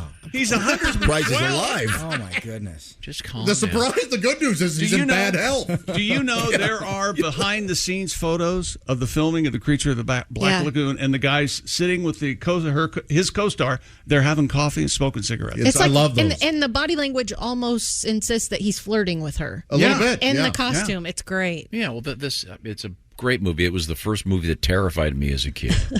And his daughter is asking you to send him some cards. He is well, not give his doing name well. out. Oh, you've got to. How Tom. do we do this? This guy is in Jacksonville, Florida, right now. We're going to post this. Well, he has to be near. He has to be near open body of water. Sure. Yeah. It doesn't say in this article how old he is, but it just says that. What does he have? Fin rot? It's called. He was called the Gill Man. He wasn't called the Gill Man, was he? I'm Yes. reading. This, Gill Man. Yeah, he was called the Gill Man. But his name is Mr. Browning. He's apparently in poor health, and people are trying to get him some information. There you go, Tom. There's the makeup artist working on the Gill Man behind. You know what's the funny? scenes. Gill Man holds up. Mm-hmm. Oh, it's a great suit. It is. It's one of the greatest of all time. However, they made Well that designed, suit. yeah. It's really well put together. And also, when you see the movie, when the people are treading water and their legs are going back and forth, And he's just you think, right. Yeah. God, you're just a sitting duck. Yeah, it's good stuff. Yeah, but so this guy's you can we'll put a link to this, and you can maybe send this guy a nice postcard. Make sure you laminate it, though. Yeah. Oh, sure. Yeah, or you sure, can it's all I good. go on Facebook or whatever and say hi to him. So once again, his name is, I don't know how you pronounce this, Ricou, Riku? Yeah. Riku Browning. Yeah, he's 91 years old. Wow. Riku Browning. You know, like Ricola. Boy, Chick, is there, I was just wondering, did you like what I did over here? I couldn't really tell from what you just found it real easy. Okay. There are those. Yeah, we'll stick a link to this on various Bob and Tom social media platforms. So You should call him or send him an email at least and tell him how much his performance. I have in my office, I don't know where, a Gillman sculpture. A model. It's yeah. it's a plastic model. It's a bust. Yeah, It's isn't a it? sculpture. Is it? No, it's a. I thought it was like a ceramic bust. Is it a bust? No, it's the full body. It's like Yeah. It is? It's Oh. like one of your. It's like a Ravel model or whatever. Oh, okay. It's like one of your football toys over there. Yeah, like a starting line. Yeah, nobody calls those sculptures. No. Except the artist who made them, it's a sculpture. Well, the original one Three-dimensional. might have been a sculpture, but they're plastic toys. Sculptures. Okay, well, got this. There is, in fact, a Hitler Street. Oh, my gosh. Still to this day. Yes. You think Where? they pronounce it Heitler? Yeah. Yeah, you'd have to. But Or Hitler. it's or not something. too far from here. Whenever people ask for directions, I take the first left to the second left and then the third Reich. Oh. Look at him laugh. Funny stuff. Hey, turning lemons into lemonade, right? Or Nazis into. I just noticed this. You know how Germans. What is it? I love this. I check. How do Germans tie their shoes? Little Nazis. Yeah. right? No. German soldiers too. Lost on Yeah, that's what it was. German soldiers. Not all of Germany. No, not all of Germany. Pat Godwin's in the next They're real room. sensitive about Pat's got the #1 comedy album in America right now, hanging up there with the likes of Jim Gaffigan and Weird Al, which is great. It's called Way Back When on a downloadable platform near you or streaming, et cetera, et cetera. But right now we turn to the Navy Federal Credit Union news desk with Jess Hooker sitting in for Christy Lee. Actor David Arquette has purchased the rights to Bozo the Clown. No kidding. WGN-TV On your side with news. reports the actor acquired the rights from Larry Harmon Pictures, who bought the rights from Capitol Records, who created Bozo back in 1946. Arquette, a lifelong fan of the character, said, Bozo represents a world of love, light, and laughter.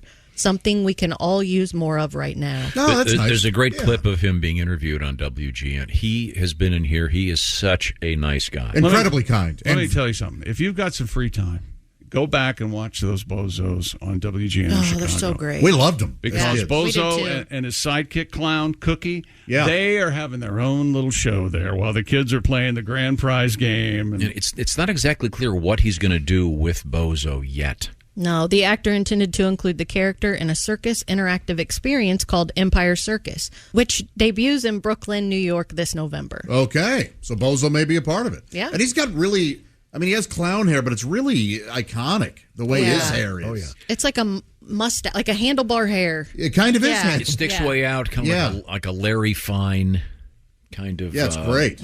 Bald on top. Boy, that ping pong game, we couldn't get enough of it as kids. Yeah, Yeah. We watched it every morning before school. It'll be interesting. Does he? When he was in here, you could not ask for a nicer guy. David Arquette, not Bozo. David Arquette. Bozo was. I thought you were talking about Bozo. How many Bozos were there? 2 or 3? I think they had a Bozo in every city. I think. Oh, really? There's a Bozo in every family. Franchise thing, but there's dig it up. You can see the interview with him on WGN. It's very funny. There's a couple of little stunts that he did, so I'll be interested to see what he does with it. But he's the guy. If you're wondering who David Arquette is, his grandfather was Charlie Weaver. No, okay. That's the most wild reference of all the references you could make. That's helping no one. Yeah, that helps no one. He was in the No one Scream. at all. He's in the Yes, Scream movie. he's the sheriff. Patricia Arquette is his sister. He's Yeah, I married think to, he's married to what's Lisa her- Kudrow. No, that's Courtney wrong. Cox. Courtney He was, Cox. yeah. Oh, really? Okay. Courtney Cox Arquette. But more about Charlie Weaver. Yeah, What please did Charlie tell me Weaver all do? about it. Charlie Weaver would show up in all the game shows. Yeah. Many people out there are familiar with Mr. Weaver. And I think there were two. The literati that I have. I think there were 2 Charlie Weavers, I think. What? Because the original one got sick, and then they wanted to take over the character. I think. Really? I didn't know that. That could be a big lie on that. Okay. Sigourney, he's Anyway, it's pretty cool, and David Arquette is a really wonderful human being. We really liked having him in here. So we have. God, I hope Howdy Doody comes back. I know you do. God, I hope Howdy Doody comes This back. is Howdy Doody. That song is 30 years old. Okay, Jess Hooker, what else have you got over there? A replica Viking longboat knocked out all of the power in a town in Scotland. The BBC reports that the vessel was being towed through the street in Kirkcudbright when the mast became tangled with the power line. What's the name of the town? Kirkcudbright. That's Sounds like an actor. that's the sound that it made when the power. Kirkcudbright. Scotty's got no power. Yeah. I'm giving her all she's got. What were they towing? A Viking longboat. It was a replica. Maybe it was like one of those things that they have at the amusement park. Maybe they were going to use it for that, like a ride. Oh. Yeah, I don't know. It swings The back old and Buccaneer. Took the power out. Yeah. And the Norse you rode in on. The Vikings would have been disappointed. They would have wanted a lot more destruction. Oh, Sure. Yeah, they come to pillaging. town. Yeah, a lot of pillaging. A lot of pillaging. Not to mention, Well, the other thing. Yeah, we don't even goes talk with, about that anymore. That goes. Wow. It almost All goes right. with pillaging. Yeah, sure does. Yeah. Now, Jess Hooker has just gotten up from her seat at the Navy Federal Credit Union news desk, and she's going to be bringing into the room there where Pat is with an his old guitars. girlfriend. Old girlfriend, maybe? No, it's a very special celebration for Pat. He's just released his new comedy album called Way Back When. It's available on all the streaming platforms, and it's #1 in the country. Number one. It's the number one comedy album in the U.S. of A. And, number one. Number one. I can see Pat on the big screen there. And What's going on? I'm nervous. There it is. Oh, here comes Jess into the I room. see Jess. It's a cake. Oh, look at that. Oh, how about that? Oh, my gosh. And Look it's at that got cake. Pat's album cover on the Make me cake. cry. That's wonderful. And Let him cry. The album cover is a picture of Pat. How old are you in that photograph? It's second grade, someone told me. Oh, okay. All right. Wow, that's amazing. Well, you look hot. And oh, yeah, I look good then. And Did you lie and say you were in first grade? I said I was in kindergarten. Yeah. I know. That looks like it said, congratulations, we love you, and we do, love you Pat. too. Thanks. I'd like to. And I want to wish a special positive vibe going out to your mom today, having a little surgery. Yes, today. So, Thank you. Heart Khaki, procedure? good luck. Heart procedure? No. Are you having a little brother, a little sister? Yeah, I think that's so. nice. Hey. She went with Christy to China. She's being a surrogate? It's a deed. Oh, jeez. She's going to be okay with all your support. You know what, Tom? Every time I've ever gotten mad at you, I'm taking it all. I'm taking it all. Would you mind? Well, Pat, you can break out that cake or take it home, whatever you want to do. Yeah. Congratulations on having the number one comedy album in the USA way back when. We'll hear something from that shortly. But right now, as I mentioned, Jess Hooker sitting in for Christy Lee. What have we missed in the world of news? Netflix has ordered That 70s Show spinoff series set in the 90s. Something that no one wanted. According to Variety, the streaming giant has ordered 10 episodes of That 90s Show. Yeah, who was clamoring for this? Kurtwood Boy, if they'd Smith. only remake that. I love Kurtwood Smith. Yeah, Kurtwood Smith and Deborah Jo Rupp, who played the parents Red and Kitty Foreman in the original series, are set to return. Well, good. Both of those those voicemails answer the phone. Hi, this is Kurtwood Smith. I'll do it. No, they're both great. What else They're is he both doing? great. That 70s show debuted on Fox in 1998. It ran for 8 seasons and 200 episodes. And they had to spin off that 80s show that just They failed did? miserably. Yeah. Oh, Yeah. really? Yep. In that 90s show, Leah Foreman, daughter of Eric and Donna, is visiting her grandparents for the summer, where she bonds with a new generation of Point Place, Wisconsin kids. And you laugh, and you also learn a little something. I'll give it a shot. I will too. Why So not? the essence, the lesson I should say here is that millennials now have nostalgia. Yes, we You're do. exactly right. We do, yeah. Nostalgia. And they become executives Yeah. at television studios. Exactly. Yes. So the original show premiered in 98. Yeah. It was in Oh, was it 98 and that ran late? for ran Wow. for 8 seasons. So Yeah. technically, on that 90s show, they could sit down one night and watch the premiere of that 70s That's show. true, yeah. My Good nose point. is bleeding. We have a segment coming up next with comedian Karen Rontowski from 2008. That's coming up next on this Friday morning. This is the Bob and Tom Show.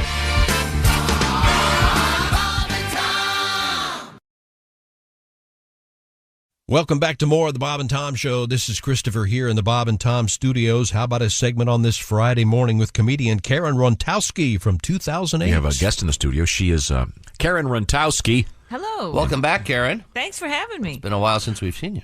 Yeah, I got lost. Karen's a very fun comedian. And I was just actually talking to someone on the back there, because I haven't had a chance to talk to you, but they told me that you are just back from a bunch of stuff overseas doing some USO stuff. Yeah, Bosnia and Kosovo and Really? all over. It was wonderful traveling, but couldn't Scary? No, well, I'm not smart enough to be scared, I don't think. Now, is Rontowski your maiden name? Are you single? That's I am single. Okay, but so- all of a sudden at 40, I date all the time, you know? Like the other night, I went out with a guy, said he didn't like women who were fragile or vulnerable. So I stabbed him. Are you on a bus? All right. Well, there you go. He set the ground rules, I say. I think Now, did so. you go Oh, Dutch, yeah. or did you pay for your half? Yeah, I pay for the EMT. Christy Lee is over there at the news desk. Yeah. Anything of interest that you wanted to review before we move on? Recording wasn't all serious work for the Beatles, apparently. There was a lot of laughing and goofing around. Proof of that could be Until heard. Yoko was on the scene. Well, that's a whole then different it story. got On real a pissy. reel-to-reel tape found by a man cleaning out his father's attic. This was recorded back in 1964, so bear with me. Yeah. It's not going to be the quality that some of you are used So to. it's the new Beatle joke book on tape here? It's archive audio of the Beatles recording session in Mm. which John Lennon and the other Beatles break into laughter while trying to record I'll Follow the Sun. I'm looking over there. I'm not even looking at you. Oh, there you go. I could tell it was I'll Follow the Sun. Now, is there going to be a coffee table book released about what he was laughing at? Here's more. If you didn't get enough there, here's Oh. 8 more seconds. Can you turn me on, Ringo? No, don't. I didn't do a thing. Okay. 1, 2, 3. You know, okay. We have a Okay, joke. maybe, you know what? Maybe I'm wrong. Maybe I'm wrong in saying there's too much stuff out there I about the did Beatles. this for Maybe you. I'm wrong.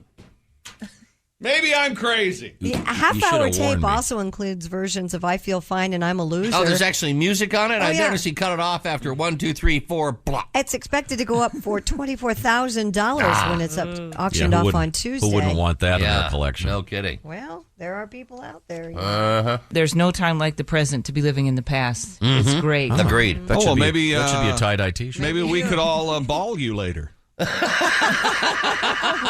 Yeah, I mean, you Yeah, know, the old, isn't old that the hippie way terms? the Yeah. hippies, the old hippie Yeah. terms, right? I missed that. No, I got to look in my hippie book.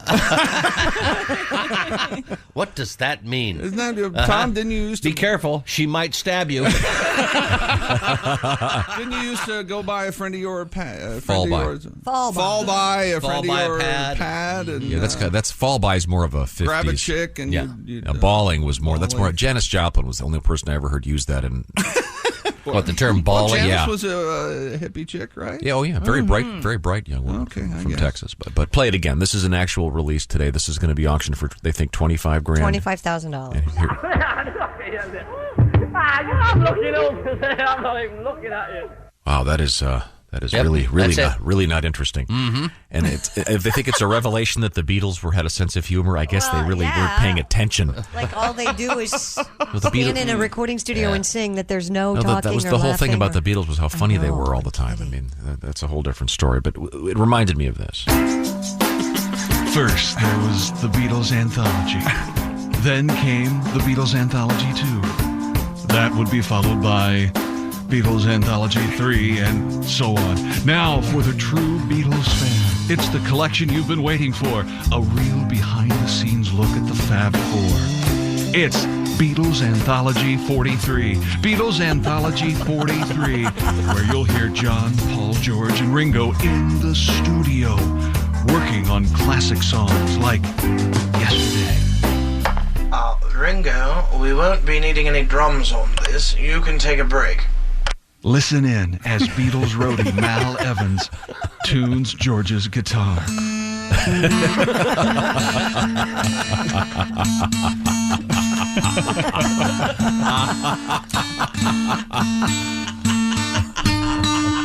It's as if you're in the studio with George Martin as he rewinds master tape. Feel the drama as John Lennon is missing for an important recording session. Where's John? I don't know. What time is it? 8:15. Got a light? Yeah. Thanks. You should be here any time. These never-before-heard recordings can be yours for only $29.95. A small price to pay for priceless recordings like this one of Ringo getting just the right drum sound.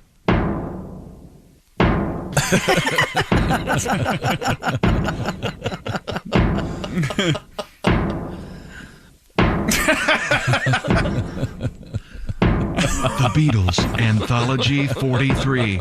This should be the last Beatles collection you'll ever buy. They're getting it all Man, out there. It's how becoming true. ridiculous. Thank you very much for that news story, Christy Lee.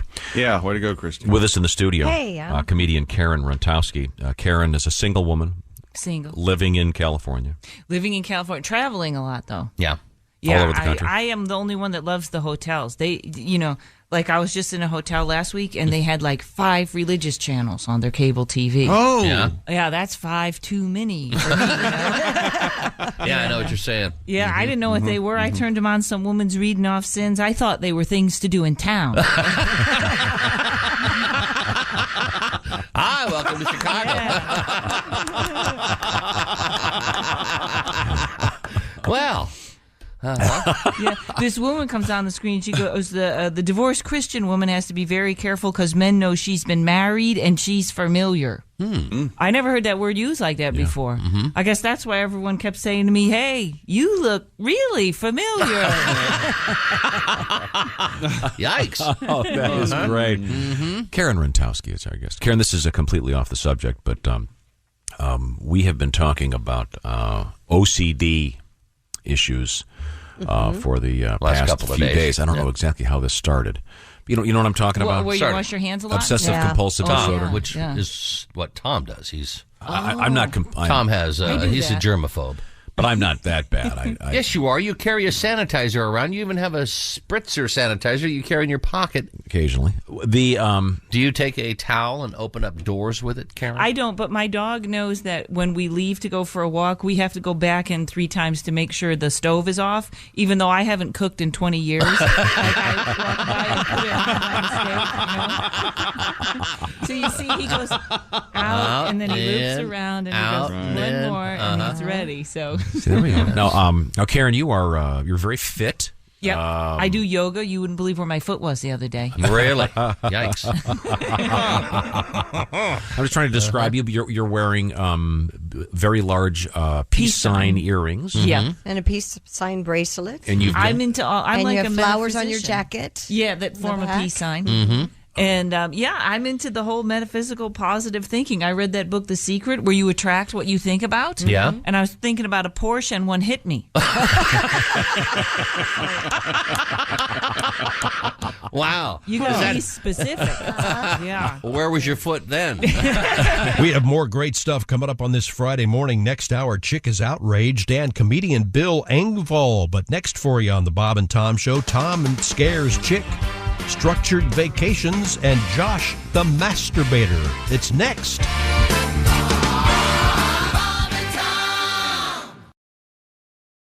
Good night, itchy eyes. Good night, sudden sneeze. Good night to your symptoms of allergies. Zysol is the allergy medicine you take before bed. It provides powerful relief while you rest your head. Not just all night, but all the next day. Zysol keeps working, keeping allergies at bay. And without those annoying symptoms disturbing your rest, you can wake up the next morning feeling your absolute best. Remember, be wise all. Take Zysol. At night. Hey, it's Bill Simmons from the Bill Simmons Podcast here to tell you about Michelob Ultra Courtside. It's getting fans closer to the NBA with a chance to win prizes like courtside seats, a trip to All-Star Weekend, and much more. Check it out at MichelobUltra.com/courtside. Michelob Ultra Superior Access, Courtside 24-25 sweepstakes, no purchase necessary. Open to U.S. residents 21 and up. Begins on October 1st, 2024, ends July 1st, 2025. Multiple entry periods. Visit MichelobUltra.com/courtside for free entry deadlines, and official rules. Message and data rates may apply. Void where prohibited. Welcome back to the Bob and Tom Show on a Friday morning. This is Christopher speaking from the Bob and Tom Studios. In this segment, Tom scares Chick, plus structured vacations, and Josh is the masturbator. Boy, one day you'll let me say hi when you introduce me. one day. Yeah, one of these days. I hadn't finished. I know you hadn't. I'm sorry, ladies and gentlemen, the comedy You've never stylings. finished. Without any further ado, ladies and gentlemen, the comedy stylings of Josh Arnold. Hello. Way to go. You broke him down. You broke him down. You took the spirit right out of him. Yeah. No. Go ahead. What do you got? So I'm walking into the station today. That's Chick McGee at the middle of the dark. And he does the sports. And I hadn't had a chance to introduce him because we were waiting for your hunk. And your hunk comedy. I hear behind me, hello, Mr. Chick McGee. Hello. How are you? Hello. It was your father sneaking up behind me out in front here. Wasn't sneaking up behind Scared me to death. I thought it was some, kidnapper who'd I had locked perfected myself Tom's out of the voice. building. He locked himself out of the What were building. you doing Went for a outside? pee? Peeing. Right? Knew it. Peeing. This is what we have to deal with You were peeing every day. outside? Tom in the wild. He always pee outside all the time. We have beautiful bathrooms here. No, they splash was- Well, wait a minute. Let's I like not, the let's not freedom. get carried away. I don't know if they're beautiful or not. They're okay. I was a little tired. I neglected to use my normal procedure, locked myself out. So I had to walk all the way around the building. But it was, I got to say, hey, hi, hello, Mr. McGee. I didn't, he jumps a foot. Well, of course. Out of nowhere. I mean, Out of nowhere. I would have been terrified too. I mean this with love, Dad. You're a total weirdo. Sorry. You know, and then for me, it's only a matter of time before somebody jacks me with a sock full of nickels in the parking lot. And the number of people I've been upset over the years. Good Hey, Lord. McGee, nice picks. Boom! Yeah. I lost my house. Whack! Yeah, okay. Remember, your I picks, love Ace Cosby. Smack! your picks are for entertainment purposes only. Don't forget that. Okay. Where was I? Oh, Christy's back. She's back from Hi. Arizona in the Navy Federal Credit Well, I Union. had a lovely time. It was Newsroom. beautiful weather every day. Hot? Very nice. Yes, it was about 90. I had a good time. Damn it, I did. I had a great time. Had a wonderful time. What are you asking? Read 2 books, laid in the pool. Couldn't have been better. Very nice. Yeah. Okay, now we have. You mentioned. Does Ace that Cosby. sound like a lovely vacation to you, Tom? Just lazing by the pool, reading a book? That's a true vacation. Drank a lot of wine, too. That sounds great. Wasn't it perfect? How does that sound? How does that hit you as a vacation, Tom? He hates everything. I can't be out in the sun. I'd be under some kind of cabana. Well, there was a nice porch area you could have sat on. I'll ask Willie because he'll tell me the truth. What's the least that your father's ever done on vacation? I can remember him having a glass of wine on vacation at like Christmas dinner 6 years ago one time. Do you remember that? And then Charlie tried to see if you knew how to roll a cigarette still. Do you remember that? He had like rolling That tobacco. sounds fun. That was a fun night. It felt like we were doing like minute to win it games. He was trying to like No roll idea it what together. he's talking He about. couldn't do it. He likes to have a structured vacation. We get breakfast on vacation every morning, go to this great place, the little diner, and get some eggs and coffee. That's a fun vacation for him. And then he goes skiing all day. Yep. Everybody's Breakfast at 7 different. a.m. Yeah. Got to get up early. Got to get up, get at it. Get in line for breakfast. Be the first one on the gondola. Ski all day. That's my vacation. All right. Now, let's. I didn't even finish my introductions. That's Willie. There's Ace over there, of course. But Chick McGee is at his post, his base, because it's now time to check in with sports. The Masters, great win. And I'm trying to remember. He said what time it was in Japan, but 8 a.m. That had to be pretty cool. You wake up and you turn it on, and there's your guy winning Exactly. the Masters. There were Wait a some minute. office buildings who were really excited. Can they tell us what happens in the future in Japan? They sure can. Oh, that's interesting. How's it going? I don't know. How are we doing? Are we still? Let's get him on the phone. Oh, I just looked. That's no good. 2 words. Fourth wave. Get a little virusy in here. Hideki Matsuyama has become the first Japanese man to win a major championship, the Masters, no less. He captured the title by closing with a 1/73, good enough for a one-stroke win over Will Zalatoris, a 5-time winner on the PGA Tour. Matsuyama took control of the tournament. He was ahead, went in the water, just 2 shots, had 2 shots with 3 to go. It got a little tight there, but no, not the ending CBS would hope. I would imagine it wasn't that tight. But That Zalatoris is a new star, man. He's great. He got the mullet going. He's something else. Coming up in sports, we've got a super mullet. Oh, no kidding. Oh, yes. And a 6-pack, I believe. Is that right? I think he looked kind of ripped. Yeah, he's ready to roll. We're not talking about our Masters winner. No, I'm sure he's very fit. He's they're apparently older. he's apparently very well liked by the other golfers, though, so that's good.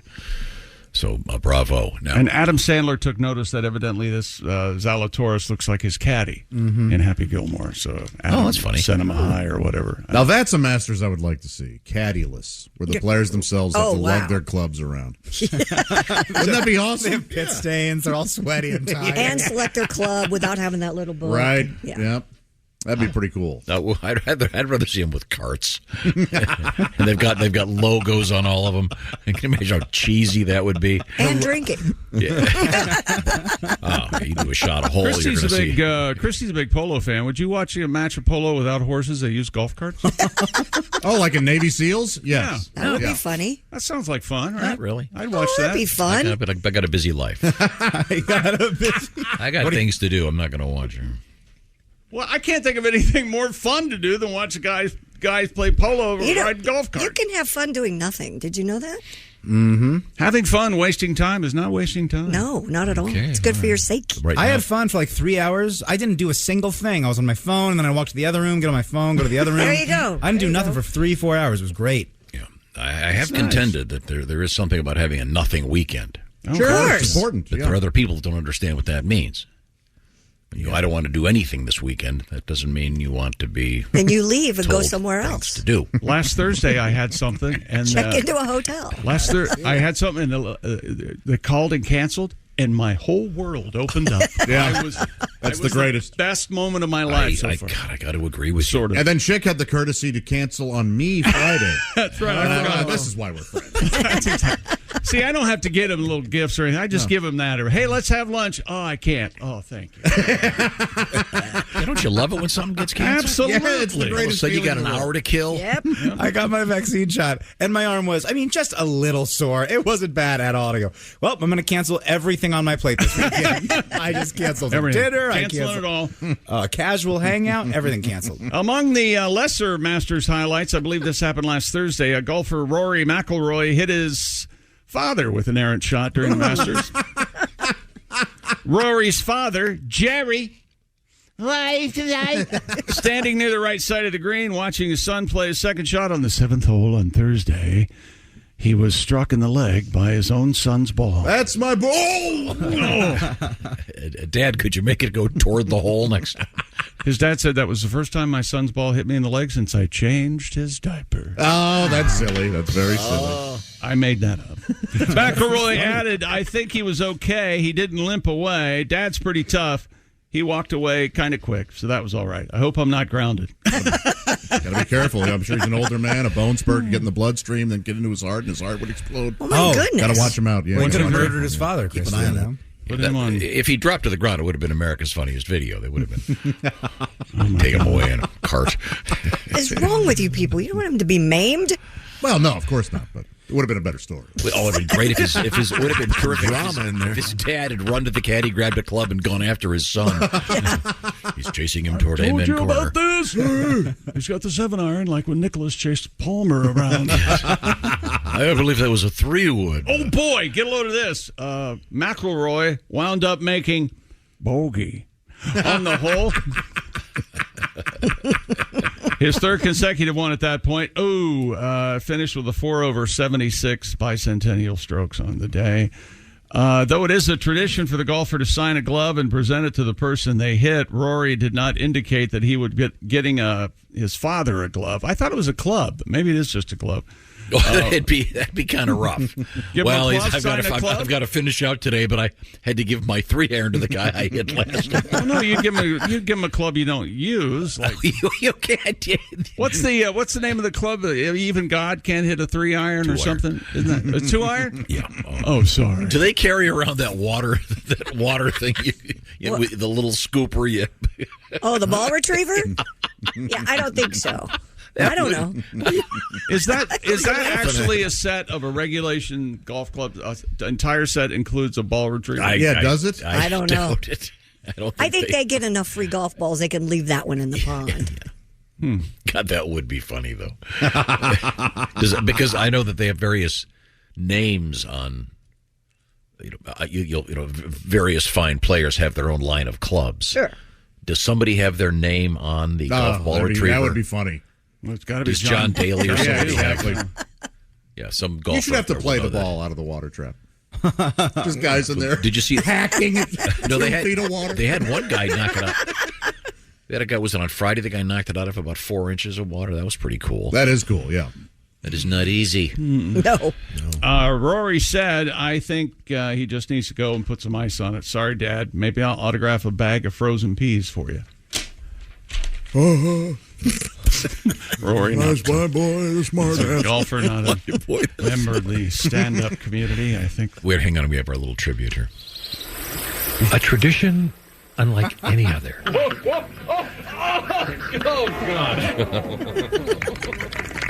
The Masturbators. This weekend on CBS.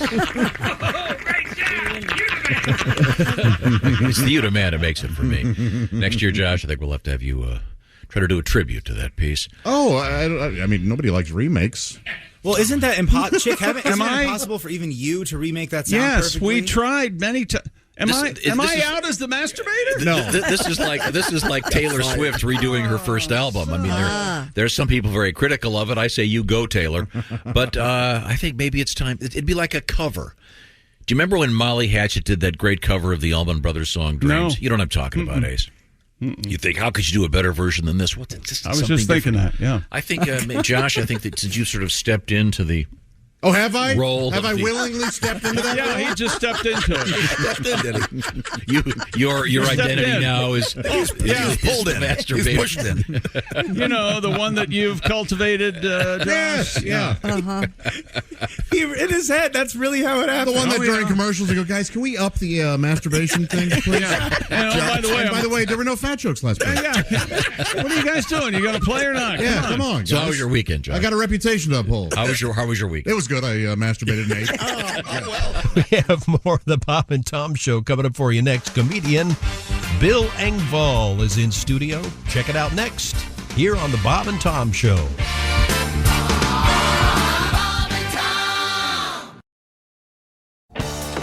Still getting around to that fix on your car? You got this. On eBay, you'll find millions of parts guaranteed to fit.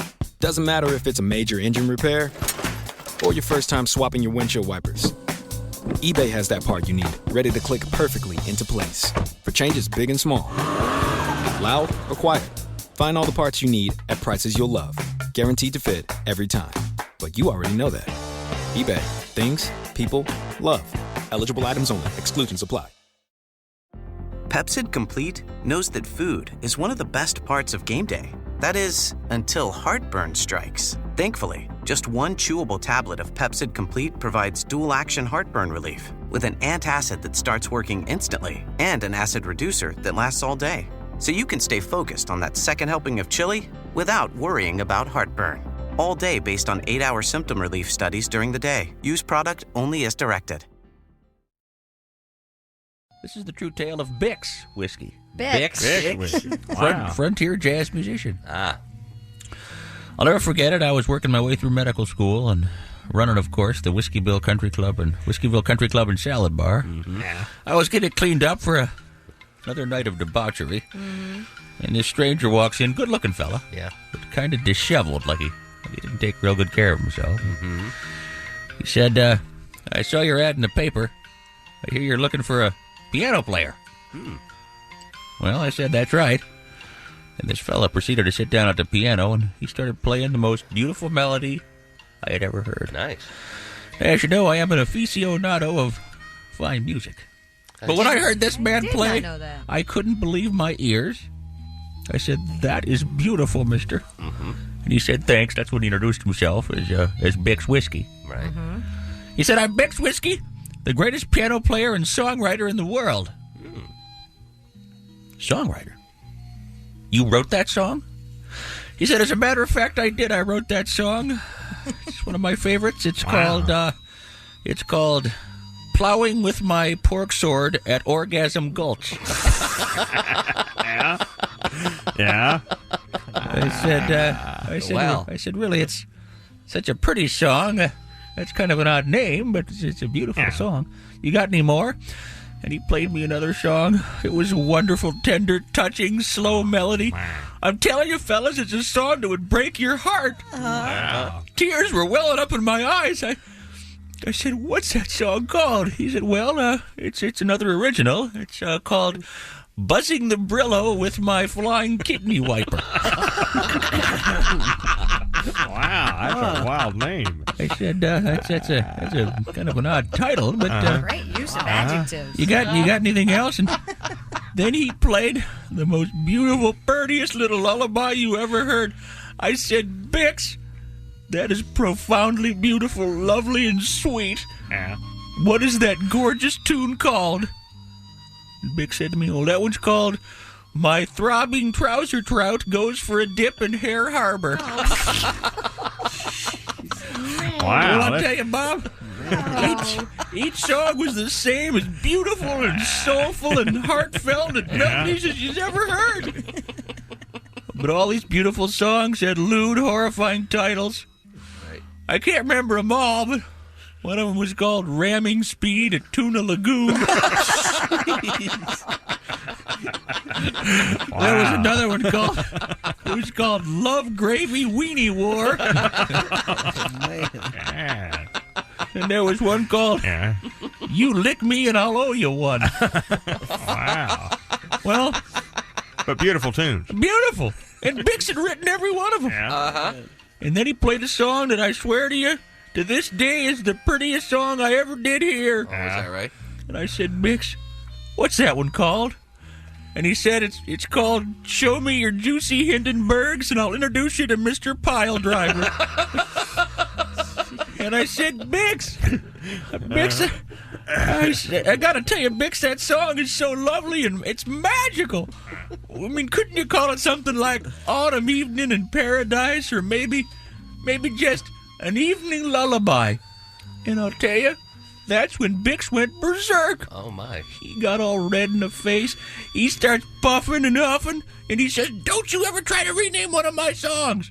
They're my works of art. Only I can name them. I'd never seen anybody so red and so angry. Temperamental. So I said, easy, Bix, easy. Look, I'm going to hire you as my piano player here at the club. And I'm just going to ask you one favor. Please play your wonderful music. Just don't mention the titles of your songs when you're on stage. We have a mixed crowd of ladies and gents here. We don't want to offend any of them. All right. He said, okay. And he said, one other thing. I don't take requests. I only play originals. Okay. And I said, okay. We shook hands. We had a deal. Well, that night at the club, I don't have to tell you, he starts playing. Pretty soon the place is packed. Everyone's going crazy. They're lining up to come in. Women are swooning. They're throwing roses up on stage. Bix has the crowd totally mesmerized. Wow. And then I noticed that with all this shaking and rattling up at the piano, old Bix's fly's open.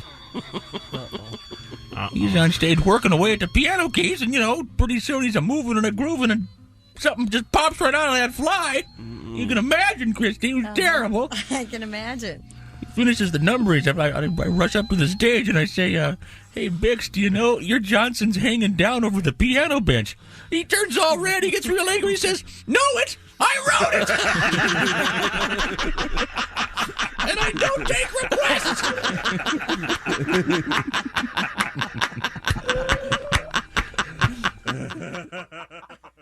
This is the Bob and Tom Show. Welcome back on this Friday morning. This is Christopher here in the Bob and Tom studios. The gang is back on live Monday morning here in studio. Right now, how about a segment with comedian Bill Engvall? This is the Bob and Tom Show. Hello. We're gonna play a little tune for you in a second here, but we got off the subject, but it's an interesting subject to me. Personal victories. Little tiny things that only you care about. Sure. For example, we've given a couple.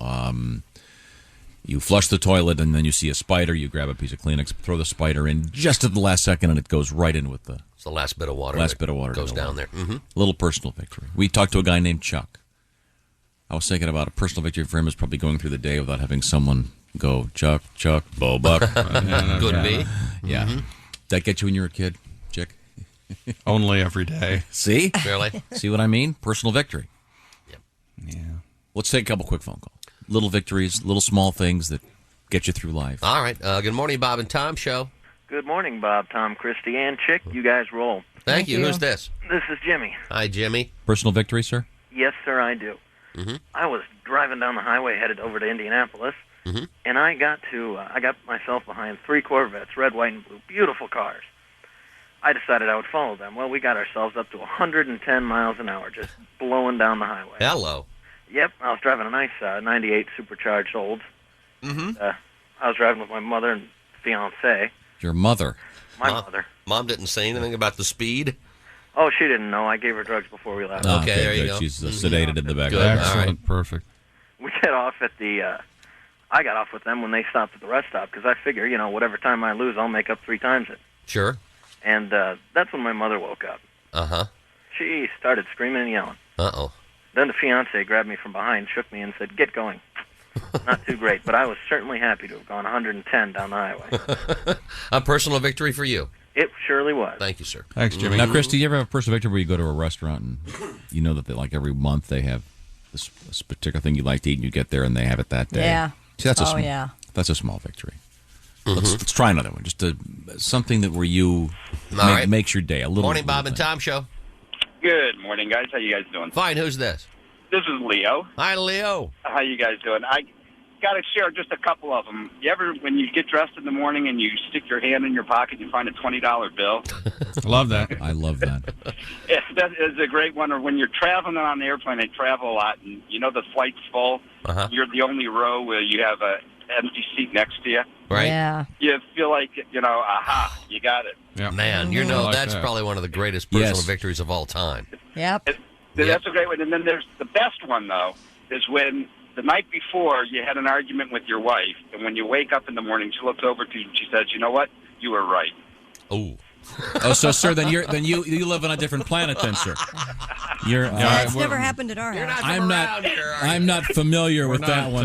Really, hey, we don't want fiction, buddy. We want real. If you can't tell true stories, just hang up on this guy. I don't want some guy making up stories. He's gone making up stories like that. Okay. Little victories. I do like the airline. Oh, that's great. That's ecstasy. That truly is. You sit there the whole time watching, going, "Please don't sit here. Please don't sit next to me." Yeah. Yes. And I never fasten the seatbelt until the door shuts because I don't want to jinx it. Yep, me too. Yeah. Oh, is that a jinx? Yeah, that jinxes it. No, I didn't know that. What? Never fasten the seatbelt if you're waiting on an aircraft until they shut the door, so no one can sit next to you. Yeah. Oh. Here's another one. Here's another little victory. but this is really interesting. Those little moral victories, like you get in for example, one day I got in the car. I was at a bookstore. Got in my car, and I made every single light to my house. Oh, that's always a good feeling. It was like 7 or 8 lights, and it's like pitching a no-hitter because at first you don't say it. You go, okay, made the first one. You don't want to jinx it. Yeah. Made the second. You made the third. Then after you've made about the 6th or 7th light, you're going, wait, this is incredible. This could be a no-hitter. It's conceivable that I could get all the way. But that only happens when you're not in a hurry. Right. Oh, you betcha. I was not in a hurry, but it was so great. And then you've got to tell someone. How about this? You call somebody that you don't really want to talk to, and you get their voicemail. Personal victory. Why you can leave them a message. Why would you call someone that you want to talk to? You know that. I don't know what you're talking about. I do that all the time. Well, you're like not a real person. You're like living in this little fantasy land with teddy bears and chocolate bars. I don't even know, but teddy bears Glad and you mentioned chocolate that, bars. Glad you mentioned that, Jim. Little victories. Don't you I ever love do that. that? Oh, God, I don't want to call this guy, but I'm supposed to. And blah, blah, blah. And I get his voicemail. Oh, hey, I tried. Bye. I made the effort. Nice. Yeah. Little victories. Well, let's take one phone call before we play our song here. All right. Good morning, Bob and Tom Show. Yeah, talking about personal victories. Yes. You guys just said something about running out of gas just as you got to the gas station. Yeah, I've done that. That happened to me on Saturday. And you pulled... I tried to tell everybody after it happened, and nobody seemed to care. I don't understand what's going on. But Yes, it's one of those. It's just only you. It's a personal thing, sir. I know exactly how you feel. Yeah, It's a huge personal victory. I left work, and I was pretty much out of gas, and I thought, well, I can make it. I think I can make it home. Well, I'm coming down the expressway, the truck started sputtering. I thought, oh, man, I better get off the expressway. So I got off the ramp, and as I pulled into the gas station, got out of the truck, I left it running. When I pulled the pump, the pump hose off, the truck actually shut off. See? Wow. There you go. Ran out of gas right there. See, that's lucky. You ever been in the middle of nowhere and you Always. and you only have a little bit of money and you buy something and you forget you don't have money with you?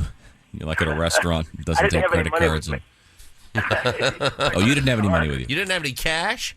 I didn't use my credit card. Well, see, but you're okay there. Yeah. Yeah, well, I pulled off, and I thought, I called my wife as soon as it happened, and she just kind of said, well, okay. Well, that's Women. Women. Thanks Yeah, for we just calling. don't understand, do we? You're just there to piss on our parades, I aren't you? know, understand. I'm sorry. But there are all kinds of those little victories in life. No, what you're saying, then you're in the middle of nowhere, Yeah, you like have no say- money? Yeah, you're at some fast food place, you've forgotten you don't have much money, and the bill comes, you go, oh, you run out your Why don't car. all fast food places take credit cards? I don't understand that. Then you look in your car and you find just enough change. That's Yeah. another personal victory. I guess. There are lots of small ones out there. You ever watch adult cinema and everybody arrives at the same time? Including you? Including you. The people on the screen. The screen and you. Is that a personal victory? Little personal victory. Okay. Can we hear the song? Do you find that if Could we please hear the song? if you grab the receipt from the self-serve gas pump before the bell rings, you feel like you've somehow won the contest? What bell? How about What are you this? talking about? Where you get gas, do they have the news on the gas pump? Mm-hmm. Yes. I don't watch it, though, because I sit in my car. What, your while it- gas fills up right when a commercial starts? Is that what you're saying? Well, they've got a really good story on, and don't you hate it when there's, this is fantastic. There'll be some feature on your favorite people or something, and then all of a sudden it just runs out. Your car fills up, and you don't get to see the feature. Yeah, that never happens to me anymore. No. It doesn't stop unless you. See, driving a Suburban, I can usually watch an entire episode of headline news, start to finish, before that baby's full. Oh, But it's good point. worth it. Okay, here's our song. No, we have to take a break. Oh, now. I'm sorry. I'm going to take one call, though. Okay. Good morning, Bob and Tom Show. Hey, you guys rock. Thank you. Who's this? This is Chuck. Hi, Chuck. How you doing? What's up, Chuck? Hey, Chuck. I said up, Chuck. Hey, Chuck, could you speak up a little bit? Never. Hey, can you hear me now? Yeah, I can hear you now. I'm on my cell phone, getting ready to go to work. Uh-huh. What can we do for you? Well, I have a great personal victory. Uh-huh.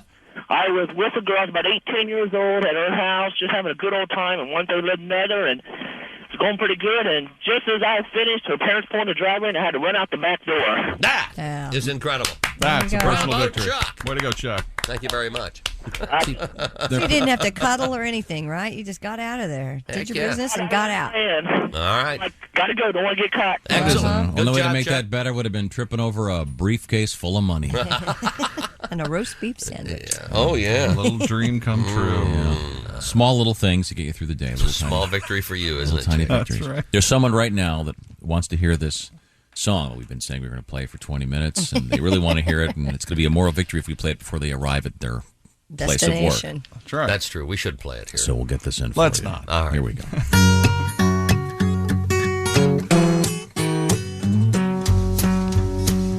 I got a gal with just one eye. Yeah.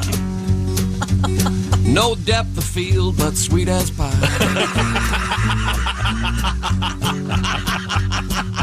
And I just don't carry on. If a vision isn't stereo. To me, she'll always be the tops. My sweet little cyclops. She's the one I, she's the one I love. She's the one I, she's the one I love.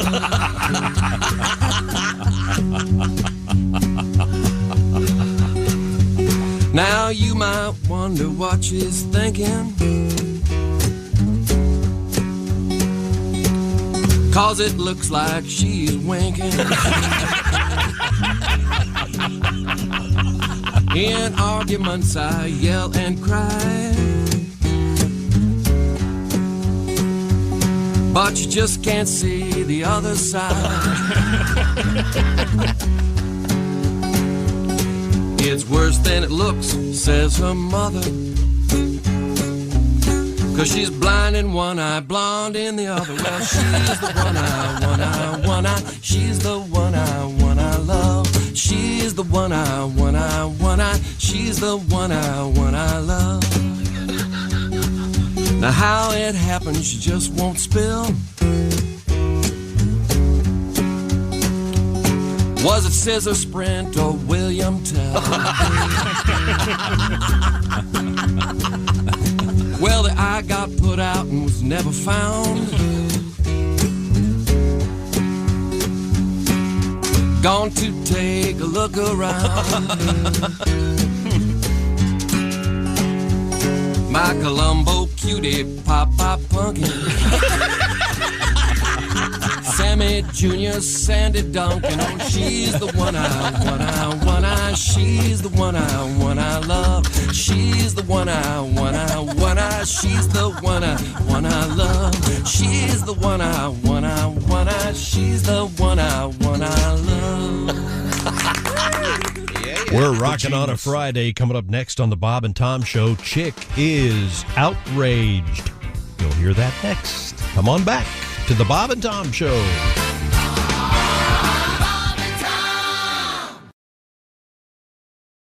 Happy Friday. This is the Bob and Tom Show. This is Christopher here in the Bob and Tom studios. Again, the gang is back here live on Monday after a long Thanksgiving weekend. I know you might find it hard to believe, but Chick is outraged. Let's get the latest.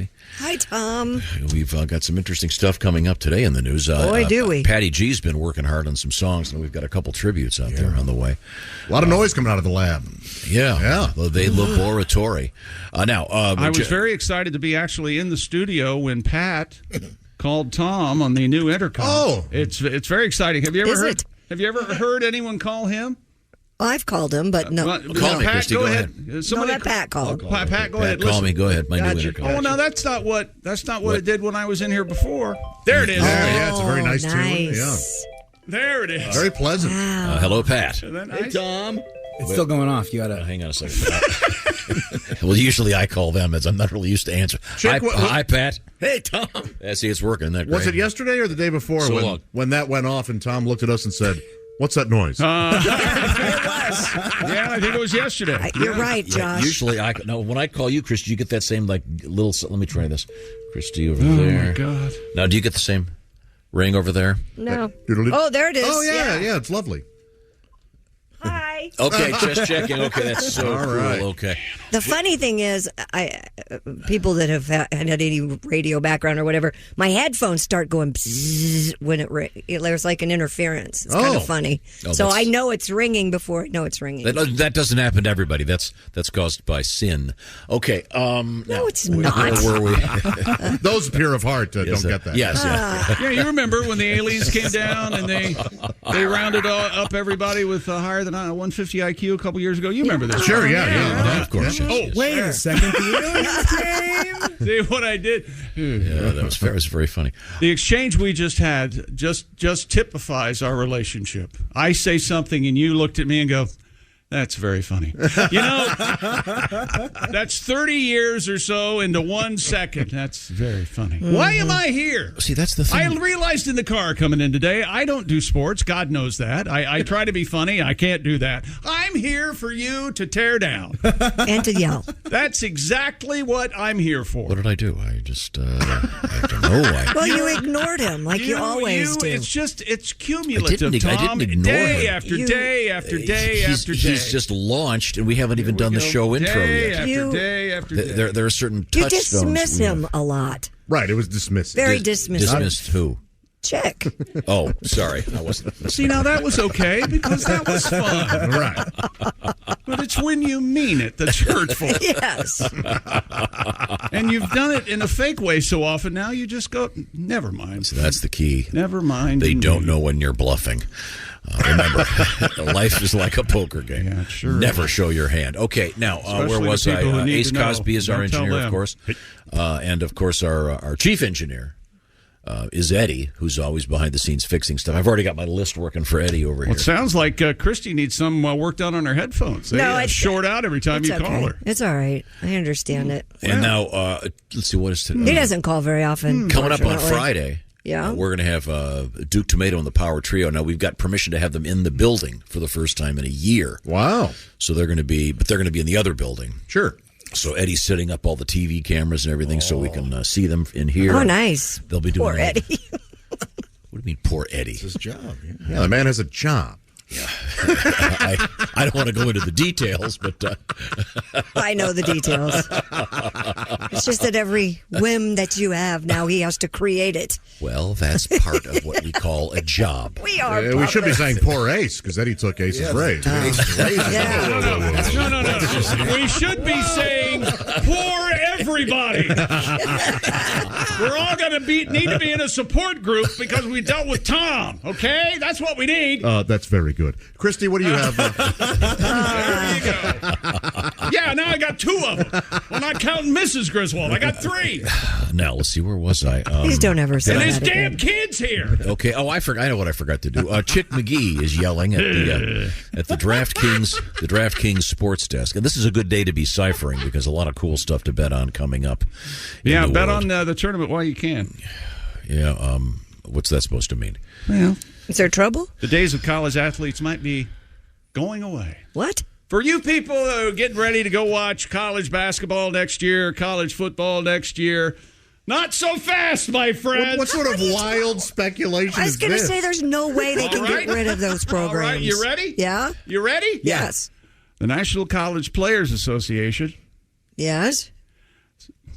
says NCAA President Mark Hey, remember, everybody, we're the ones that are being difficult. Right. I just want to underscore that. Right, Just Tom. In case you're listening. Okay. I'm sorry. Whatever you say, Tom. Dick Hits has one. What? President Mark Emmert has informed a group of basketball players who started a social media campaign to protest inequities in college sports that he will meet with them after March Madness. So? Rutgers they are pushing for the NCAA to change their rules, restricting athletes from earning money for personal sponsorship deals, online endorsement, and appearances. Yeah, well, they've been talking about this for a while. It's going to happen. It's going to happen. So they're why going to does start that- their own leagues, and there's not going to be any more college football or basketball. Write it down. It's unbelievable. Write it down. The colleges would crumble if they didn't have Let me that. ask They're you, gonna Willie. be fine. Let me ask you, Willie. What you got, Jake? At what point did you take me seriously during that entire thing? The answer is never. See? When you said write it down like an old lunatic. Exactly. It's written on the wall. Yes. Of course, Tom, no, that's not going to happen. I look smart saying this. Well, of course it's not going to happen. Smart saying this, If the sports programs went away, there would be no colleges, period. Well, there are a lot of fine colleges that don't have sports programs. Well, they barely. Harvard, how long they been around? What, 10, 15 years? Once again, They do have sports wild programs. speculation Why am I, and blatant hostility okay, over here, and they take me seriously they have after a all this crew? time. You did mention something. We had a story yesterday that was a very small story, but Well, I they know all are out of you. Oh, you don't think so? You don't think so? Aren't you guys looking forward to Chick's new book, Unreasonable Hostility? When does that come out? Fastest It frisbee. comes out when we tell you it comes out, Pat. The story, hang on a sec, the wait. story that Tom's looking forward to is the fastest frisbee relay. Oh. Back to you, Tom. That's sports? Yep. well, it may be a less than stellar day in sports. So I'm writing something down because we had a story yesterday Yeah. that Christy and I both agree on this. I like to, when I go shopping, I like to do a shopping list. I like to write it down. Right. Because on a piece of paper, because I'll tend to remember it, whatever. But this was a story saying that in a scientific study, they found that if you write something down, you're much more likely to remember it than if you type it into an iPad or whatever. Or your phone on the notes app or whatever. Which I think is fascinating. And I was talking to my 8-year-old last night about her spelling words, and we sat there and she wrote them all down a couple times, and then we had our test, and she got them all right. See? Oh, we used to have to do that anyway. Yeah, and we I, did I too, know but- certain actors that I have spoken to will quite literally take a play and write it by hand over and over and over again to learn their lines. I just thought it was kind of an interesting thing. So right now I'm writing down what the important elements of Chick's Sportscast. As you can It's see, gonna be a I've got a blank piece of paper. But the larger point is, The setup was everything on that. I thought that was a fascinating That's news what- story. Yeah, I'm a big believer in that. That's too. right. I keep a notepad by my phone. At I home. do keep a notepad. Willie? I go out to my Willie, Notepad in my kitchen, I know, not Willie, by my you phone. work on a lot of your bits. You like to write them down on Yeah. He bought me I like the a very physical. nice little notebook for Christmas. I use it quite a bit. Thank There you. we go. Willie. Yeah, I got mine right here. I like writing things down. I think it helps. I got nothing from Willie for Christmas but unspoken irritation. That's what I got from Willie. Irritation. And some of it was spoken, now that I think about it. Ace, can you get the Orkin man on the phone? We need to get the bug out of I'm going to tell Willie I use your calendar every day. You use the calendar. Ace uses the calendar. Your calendar's hanging in my office. Now I can tell you where my dad's is. My dad's calendar In the is landfill? It's 3 inches away from his right foot, next to where he keeps all the crap he doesn't use. Does he do that at home too? Never opens Christmas presents? Oh, it's probably next to the Blu-ray of the In-Laws that I got him. Yeah, it's Blu-ray of the In-Laws. Criterion Collection. Thank you very much. I was just ahead of the curve, it turns out. Okay. Some old canned wine that used to sponsor us is probably down there. Who knows? I got my Star Wars Episode 1 Jar Jar Binks still in the package. You're welcome. So help me God, there's going to be a story coming out about the original Jar Jar Binks in the package, $3.6 million. That's what's going to happen. I am one of the few people that enjoyed Jar Jar Binks. You sure are. I know there's a politically correct. They'll probably have to take it out of the movie. Mark my words. I'm telling you, go back to buying CDs and DVDs because they're going to all be pulled off the market by cancel culture. Just mark my words. The next time you try to watch Blazing Saddles on TV, good luck. You want to know why I'm in a They'll bad have mood? a seminar with AOC. You want to know why this started? Why did this start? Here's why this started, okay? Okay. I come in, and Christy leaves me a story. What? Now, I don't know if this is a story. I don't know if this is a story or a fortune cookie fortune. But That's how it comes. Here you go. It's like I'm doing mouse news over here. What the hell? Give me a sheet of paper.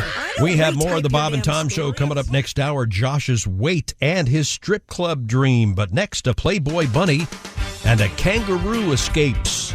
You'll hear that next on the Bob and Tom Show.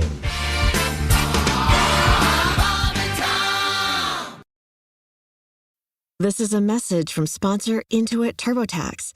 Taxes was getting frustrated by your forms. Now, Taxes is uploading your forms with a snap, and a TurboTax expert will do your taxes for you. One who's backed by the latest tech, which cross-checks millions of data points for absolute accuracy, all of which makes it easy for you to get the most money back, guaranteed. Get an expert now at TurboTax.com. Only available with TurboTax Live Full Service. See guaranteed details at TurboTax.com/guarantees. This is the Bob and Tom Show. Welcome back on a Friday morning. This is Christopher here in the Bob and Tom studios. We have a great hour coming up for you. In this segment, a Playboy bunny and a kangaroo escape, all discussed. Let's get back to the action. All right, could we move on here, Christy? What else? Women who once wore the iconic Playboy bunny tail and ears gather for the 50th anniversary of a former Playboy club in Wisconsin this weekend.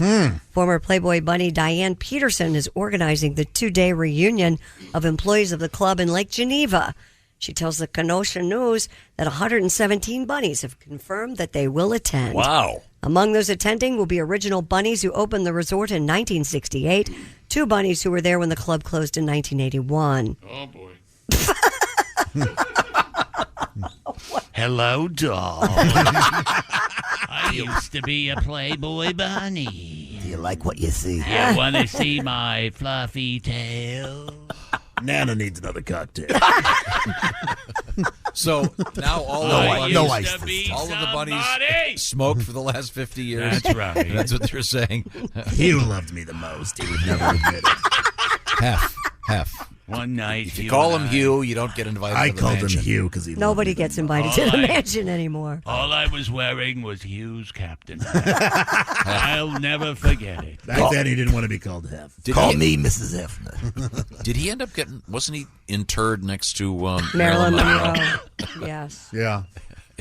Oh, grow up. I think he's on top of her, actually. Really?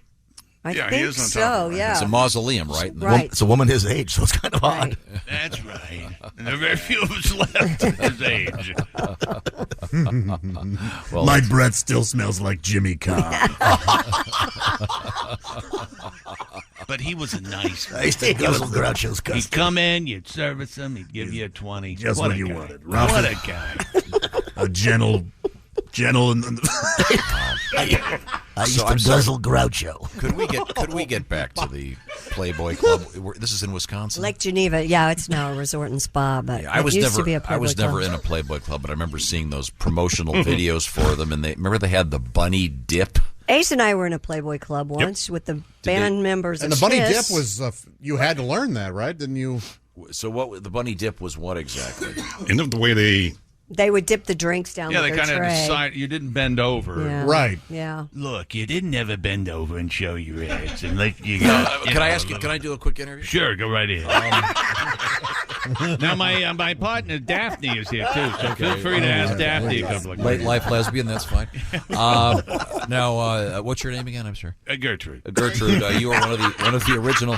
Call me Gertie. Now, the Playboy Playmates are distinguished from the so-called bunnies, both incredibly sexist. But the bunnies were essentially waitresses. Is that correct? That's right. Now, can you We show bring 'em drinks. the bunny dip? Now, it's probably a little easier now with your walker. Here, I'll let me hold that for Now you. that You you can dip, show the They man. have a nice tray on them now. you can dip. You can push back up on the walker. Watch this. Actually, Daphne was much better at the dip than I. Really? Oh, yeah. I knew how to do it. Show him, Daphne. You know who was quite an ass, man. Who's that? Raymond Burr. Oh, you read my mind. That's right. Unbelievable. Give you a goose like no other. Funny he never married. Yeah. Daphne and I would spend time on Fiji during the holidays. You were hoping you could turn him around, huh?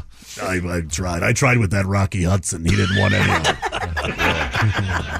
He was a beautiful Did you man. both smoke filterless cigarettes? Oh, yes. Camels. No filter. No I'd Luckies? take a puff, pass it on to Gertie. She'd take a puff, pass it back to me. When did you guys start scissoring? Just last year. Nice. Good to know. My only regret we hadn't started sooner.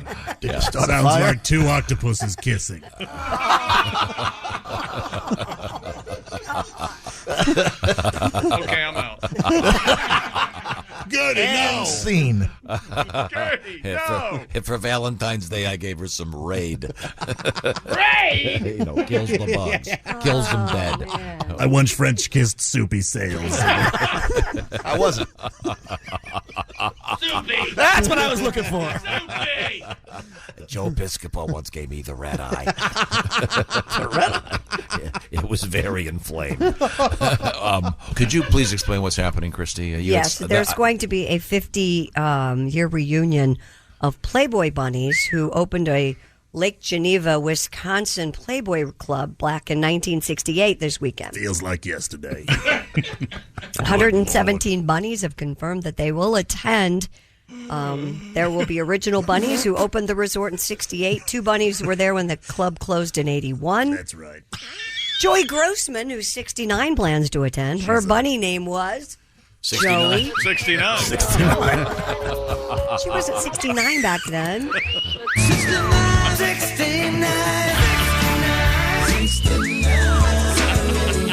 Joy's probably listening to this show, and I apologize, Joy. Yeah, sorry. Her bunny name was Joey when she worked at the club in the summer of 70. She was so clever. She calls Remember, it her name was Joy, but she went with Joey. I do remember. She called it a great how experience. fun. So much fun. I remember when I walked in on Joey rimming Bobby Redford. Giddy up. She could be listening. Enough. Stop. Giddy up, Sundance. A complete lie. Speaking None of that Joey's, actually happened. I have a segue. So, What? are there any Playboy clubs left in the world? I don't think so. The last one just closed, didn't it? I thought so. I don't. No, we were at the last one in Lansing. The one in the United States, we were. Yeah. Lansing. Lansing, Michigan. Yeah. That was the last Lansing? Playboy club in the U.S.? Yes. Really? Oh, Mm-hmm. okay. Interesting. That's like Gene and Paul and Bruce. That was a night. So were they everywhere? If Lansing had one?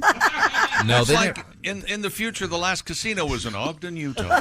What? Chicago, New York, L.A., Sure. Lansing. Okay, all right. There were they never really were that big in the U.S. though, right? The big one was in London, England, and they had the only casino license. And that's what saved Playboy magazine. In I the think 60s. it was the overpriced drinks, the objectification, the objectification of the women, you think? diseases, I things didn't like mind that. it. Yeah, okay. Daft loved it, though. Oh, yeah. Yeah, do a lot of Well, the first one was in rimming, Chicago. as you put it.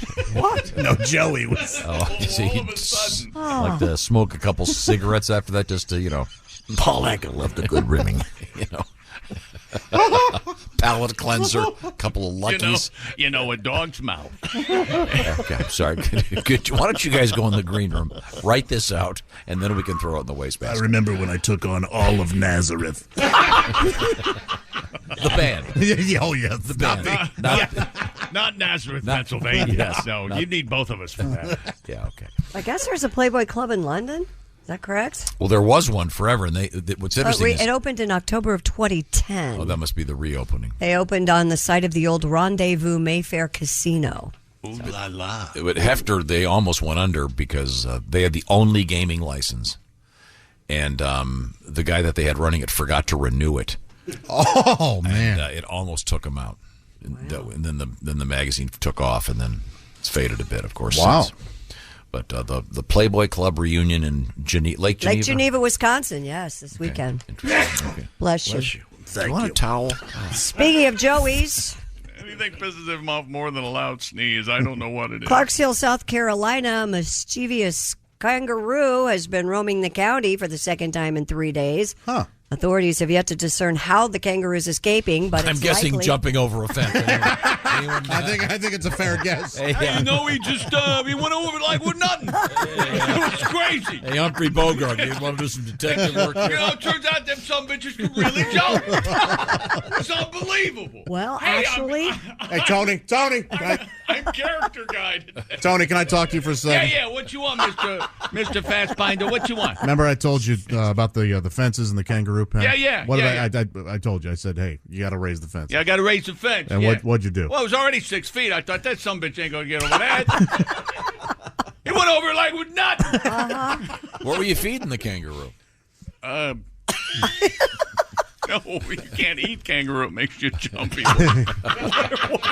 What are you trying to do? Well, kangaroo. No, kangaroos. here's how improv works. You never deny. Sorry, I never come out of proposal. character. I fed him Mexican jumping beans. Oh, okay, yeah. Those some bitches real And wired. maybe an ingredient used in beer? Oh, he likes the IPA because it's hoppy. No, I think the joke is they get all hopped up. And, Never mind. Go back to being the aging Playboy bunny. authorities say they're not sure how the kangaroo escaped, but it's likely he found a weak spot in the fence or a gate was left open. Or he jumped over the he fence. just- He's a and some bitch kangaroo. went right over it. The unidentified owners of the kangaroo are properly licensed to keep the kangaroo in South Carolina. He was spotted next to Highway 28, and as of today, he's still not been captured. I once spent an evening with Captain Kangaroo. Did you? Oh, yeah. Those, After he finished, a bunch of ping pong balls fell on him. fell out of his pockets? Oh, Wasn't there a gag on Captain Kangaroo where all these ping pong balls? Mr. Moose would pull a cord, Captain Kangaroo would get ping pong balls dumped on him. It was hilarious. Yeah, I sewed a bunch of them together, and when I said my safe word, he yanked Yeah, that's right. He yanked him out of my ass. Like I he was loved starting it. a lawnmower. That's right. What a kind and considerate lover. He was no Fred Rogers. By the way, they call Mr. Talk Green about a Jeans. good Roger. Mr. Green Jeans got the name. His jeans weren't green. It was just that ugly discharge. Oh, my Lord. Now, Tom, discharge. It's a horrible discharge. I blame you. Christy, I apologize. So did they recapture this kangaroo? No, Kangaroo's he's still on the loose. He's Okay. at large. You know how they're going to find him? How's that? They're going to get a psychic because Because why? the medium. Oh, jeez. Even a joke. What? He's trying to They make can't go for large. The medium. The medium will find the kangaroo at large. No. Joke works. And of course, No. she's only 4'9", so she's a short medium who will find. I don't know, a small medium who will find the kangaroo at large. Oh, sorry. That is dumb. Yeah, that's what we're doing here, Don. You're going to want to come on back for the next segment here on the Bob and Tom Show. It's about Josh's strip club dream. You'll hear it next. This is the Bob and Tom Show.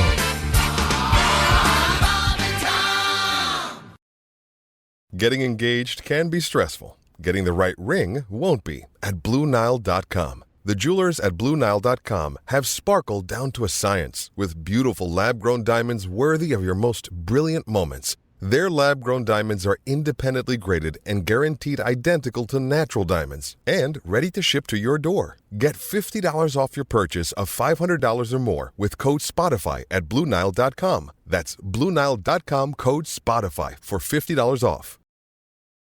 Time now for the Mr. Obvious Show. Here's your host, Mr. Obvious. Thank you. Hello. It is the Mr. Obvious Show. I am your host, Mr. Obvious. This week, of course, every week, a trip around the home, the world of home repair and home maintenance. And our spotlight this week falls on gutters. Now, you'll notice that your gutters are located along the roof line of your home. And I'm not sure if you're aware of this or not, but those gutters, from time to time, need to be cleaned out. Of course, due to the hollow shape that gutters often take, they are inclined to attract stray debris. So what you'll need to do is grab a nice, sturdy ladder. You might want to get a piece of paper and a pencil to copy these instructions down, the Mr. Obvious checklist. What you'll need is a nice, strong ladder, and lean that up against the house, climb up the ladder, and clean your gutters out. Very obvious. Well, there is a phone call. Of course, there are always questions here on the Mr. Obvious Show, so let's go to the phones. Hello, Mr. Obvious? Speaking. Hi, long-time listener, first-time caller. Really enjoy the show. The gutter thing works great. Great tips. Thank you very much. I took your advice. I used that ladder idea. Right. What I did, I scraped everything out, just like you said with your hands, got rid of all the leaves. Gutter works great. Now, Water's did you flowing right out? Now, did you start a checklist for all of the little maintenance problems? Did exactly what you did. Grabbed a pencil, paper, Right. wrote everything down, checked it off, and I mean that way there was no muss, no fuss. Got it done. Super. Here's my problem. Uh-oh. Got done with the gutter thing. Now I've got leaves in my yard. I don't know. You know, it's great. The gutter's working fine. Got leaves in my yard. Front yard or backyard? Well, tell you the truth, Mr. Obvious, I got them in both. No kidding. Got them in both. I'm just not entirely sure what to do now because the gutters, they're working great. Water's flowing down. Problem is the leaves in the yard. It's just a mess. Are they most prevalent around the gutters? Well, as a matter of fact, they are. On the ground there. Right. That's where I put them. Okay, well, what you'll need to do is get... excuse me, Mr. Obvious? Yes? Can you hang on just a minute? I was just going to go ahead and make another checklist. Okay, caller, copy this down. You'll need some sort of container to put those leaves in. Like a bowl? No, not a bowl. I don't think. Something bigger and a little bit more convenient. I'd say possibly... Maybe like a suitcase. No, not a suitcase. Maybe a trash bag or possibly a garbage bag. Okay, garbage bag. Get the leaves up and put those in the trash bags, and that should take care of your problem. Wow. I can't thank you enough, Mr. Obvious. Well, thanks for the call, and you keep listening to the Mr. Obvious. Really enjoy the show. Thanks a lot. Well, thank you, caller. Join us next week. We'll be installing a table lamp. Next time, Mr. Obvious will take a trip around the house. Thanks for listening. Welcome back to the Bob and Tom Show on this Friday morning. This is Christopher speaking from the Bob and Tom Studios. Let's do a segment here I think you'll be interested in hearing, all about Josh's strip club dream. In the meantime, in case you were thinking of climbing Mount Everest next year, some cryptocurrency company has buried $50,000 up there. How on earth are they going to... Ridiculous. Won't the wind move it, or who knows? Well, it's in a crypto wallet, which means it could be nothing. It could be... Well, cryptocurrency could be worthless, too, in a couple of years. But one of the Sherpas died, apparently, in the process of doing this promotional Now he's stunt. presumed dead. He didn't come back, but we think he took the money and ran. Yeah, we think he went skied down the other side, and he's in Tahiti now with $50,000. Exactly. If I was a Sherpa, Yes. I'd fake my own death, like a lot, you know? I mean, come on. How can you do it a lot? Well, I mean... I imagine Sherpas have a lot of frozen assets. They do that stuff. Oh, It's cold up there. Okay, I'm kind of laughing at that. What was that book? They put the ladders up there. Those Sherpas are badass. Oh, Into Thin Air. Into Thin Air. I've read that book twice. It's a great book. Yeah, it's terrifying. It's another Simpsons episode. The two Sherpas. Homer wants to climb Mount Springfield, and then the Sherpas end up carrying him up to the top. And one Sherpa says to the other one in Nepalese or whatever they speak, "I dreamt of your death last night," and the other Sherpa says, "Stop saying that." See, they were fighting. Talking to each other. They were talking. I had a dream last night. I opened up my own strip club. Oh, really? What was it called? I don't know. I didn't have a name. What if you had a strip club? What would you call it? Oh, that's a good question. Josh-a-palooza? That is a good question. No, just Josh. But some buddies and I decided we were going to build our own strip club, and it was in like this weird old warehouse. Wow, were you going to get into human trafficking too? No, the girls they willingly came in and wanted to be Of course they dancers. There are girls that like to dance. Tom. There are. And when the girls weren't stripping, they were stealing these jewels from the Met Gala. And oh my gosh, there's Katie Holmes. I like Katie Holmes. So let's get back to this. Kim Kardashian was in it. Is that what pissed you off? Oh God! What do you think of that? Now are you on my side, buddy? Was she legislating in Washington to That was save a the world? cameo. So I'm sorry, Josh. You want to have your own strip club? No, it was just a dream I had, and we were like, "Man, we're going to lose money for a while here." Because my buddy was like, "We should be turning a profit already." And I was like, "No, this is going to take a little bit." You were making in-depth business decisions. Yes. Was your buddy? Even his dreams are reasonable. I love it. No. Was your buddy was spending all the profits on getting more lap dances? No, he was. Not enough people were showing up, and we were like, "We haven't done any advertising. We don't even have our sign outside yet." You don't have a Wait, name have a yet. name? Yeah. Well, yeah. How did the name not come up in the dream? Boobapalooza. What?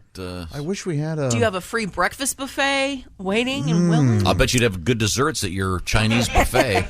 Well, if I were to make a Chinese He doesn't have a buffet. Chinese buffet. It's a strip club. Yeah. With a Chinese buffet. Maybe that's how you turn a profit. You team up with a Chinese buffet and have the 2-for-1 special. Oh, now we have the. I have been to a strip club buffet. Tommy Johnigan and I enjoyed a nice. No. Wait. Slow down. Here's one of the fattest things I've ever done. Couldn't possibly go to a strip club if they weren't serving food. What are you saying? How long do I have to sit here before I get a meal? Nothing like how about calling it chopsticks in an erection? No. Not subtle whatsoever. Okay, sorry. How about calling it frustrations? Yeah. That's an interesting dream. Did you see the women in your dreams? Were they stripping for you in the dream? No, they were stripping for clients. And was it at all erotic, or was it all numbers and business? No, and we had like this different sort of model, like where it was like first you could like they didn't just strip, but it was actually like a dance floor where you could dance with them as well, like, and then you could get they would strip for you. Were they totally nude? They weren't in the dream. They were only allowed to wear very skimpy bikinis. So it sounds like a dream my accountant would tell me about. It's the least erotic dream with naked women in history. No, it was more of a. I'm telling you, it was more. I don't think you know what dreams are. It was more of a business dream than it was. About the women. Dream. You know, because he and I, my buddy and I were like, well, look, we're not going to date any of these girls. We can't. This is our. We're trying to make money here. It's your family. Did you have the 6-foot rule? What's that? You have to stay 6 feet from the dancers? Yeah, there's in some states you have to stay 6 feet from the dancers. I'm used to East St. Louis strip clubs where that's not a rule at all. Oh, Sage. Yes. Exactly. Oh, in St. Louis, you can get close enough for the crabs to jump on you? Ew. Yeah. Didn't you go that night? God, no. They climb all over you like a monkey Yeah. bar. Come on. We went there after a show one time. Don't you remember that night that we were all waiting for the bus and John Fox's girlfriend took a swing at me? Yep, I remember that. I was standing right there, and I knew at the time I was watching Was that history. in St. Louis? Yeah. It was amazing. And we were trying to get everybody on the bus. We had to get going. Did she think you were being bossy or rude, or what did she was an airhead moron. Obviously, she was dating John Fox, so let's start there. She had the stupidest shoes on. That's what I remember. Some She weird, was really awful tall, is what I remember, shoes. wasn't she? She was Tall and blonde. Not going to make it as a boxer. I ducked, and that was the end of that one. Oh, wow. Tom won the round. There's no doubt about Absolutely. Absolutely. Okay, we're getting suggestions for Josh's strip club. Yes. Now, is Really? Strip Club name. Does this include the Chinese buffet? No, it just says call the club Christie's. Christie's? Aw. Wait a minute. You know what? That's not a bad name for a strip club. There you go. It really isn't. Yeah. It's not funny or Christie's. interesting, though. Well. It doesn't I have think to he's be. trying to be practical. He's trying to help. He wants Josh to open a strip club. And I think he's a fan of Christy Lee's and wouldn't mind think. Sweet. You can strip once a month. This wasn't her dream. No, it would have been really sick if the name of the strip club was like the same as Josh's mom's. Come on into Cindy's. Cindy. Yeah. Named it after my own mother. See, now we're talking. Now, if there's any psychiatrists in their car, they're going, now that's a dream I can have. Oh, gee. That's the dream you can sink your teeth into. Yeah, that's right from the textbooks. So you named a strip club after your mom, huh? Cindy's. That sounds like the sweetest strip club ever. Let's go to Cindy's. Yeah, you're right. That sounds like You'll get brownies. some kind of Savannah, Georgia restaurant. You could use that's Cindy. famous for their pies or You something. could use Cindy Bear, Yogi Bear's girlfriend, as the logo. I've got a feeling Hanna-Barbera might not. Well, we'd make it just different enough to avoid litigation, but still. How about calling it the 10-foot pole? Oh. And then you have touch her with a 10-foot pole. No. Then you have 10-foot high poles that the girls dance with, and then after you sober up, you realize that a wise man wouldn't touch them with a 10-foot pole. Oh, here. You want funny? Oh, wait a minute. I got it. What? This is so obvious. Josh's strip club. Maybe you have the same idea. 69. Oh.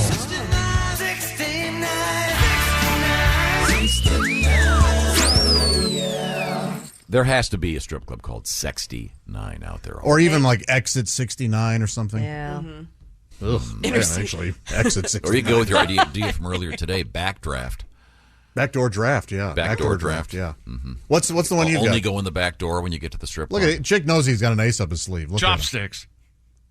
Enjoy our tuna spread. Oh. I didn't. You know what? That's my fault. I went. He said he had something, and you ignored him, and I went. No. Chick said he had something. I knew exactly what I. You knew you had nothing. At best, incredibly awful. You're a great poker player. Now, to build a joke here, though, you want to have something involving the Chinese buffet and the strip club. That's why Chopsticks is still in play, I think. Right? Chopsticks? Why not? Well, something involving a Chinese restaurant. What other? They strip club Fortune cookies. Fortune Nookie? Yeah, we're still in the lukewarm waters of the unfunny. In these shallow waters. I'm just throwing things out. If it falls to the ground, fine. How about the naked buffet? There you go. Oh, how about the horniest thing I've ever done? That's pretty good. How That's about a little wait a minute. wordy. That could be a new feature. I got it. I've got it. What is it? The Buff-A. Oh. Or why change it? Call the strip club the fattest thing ever. I don't think that's going to draw many. Well. Yeah, again, you're going to think they're heavy There's honeys. certain tastes. Yeah. Certainly.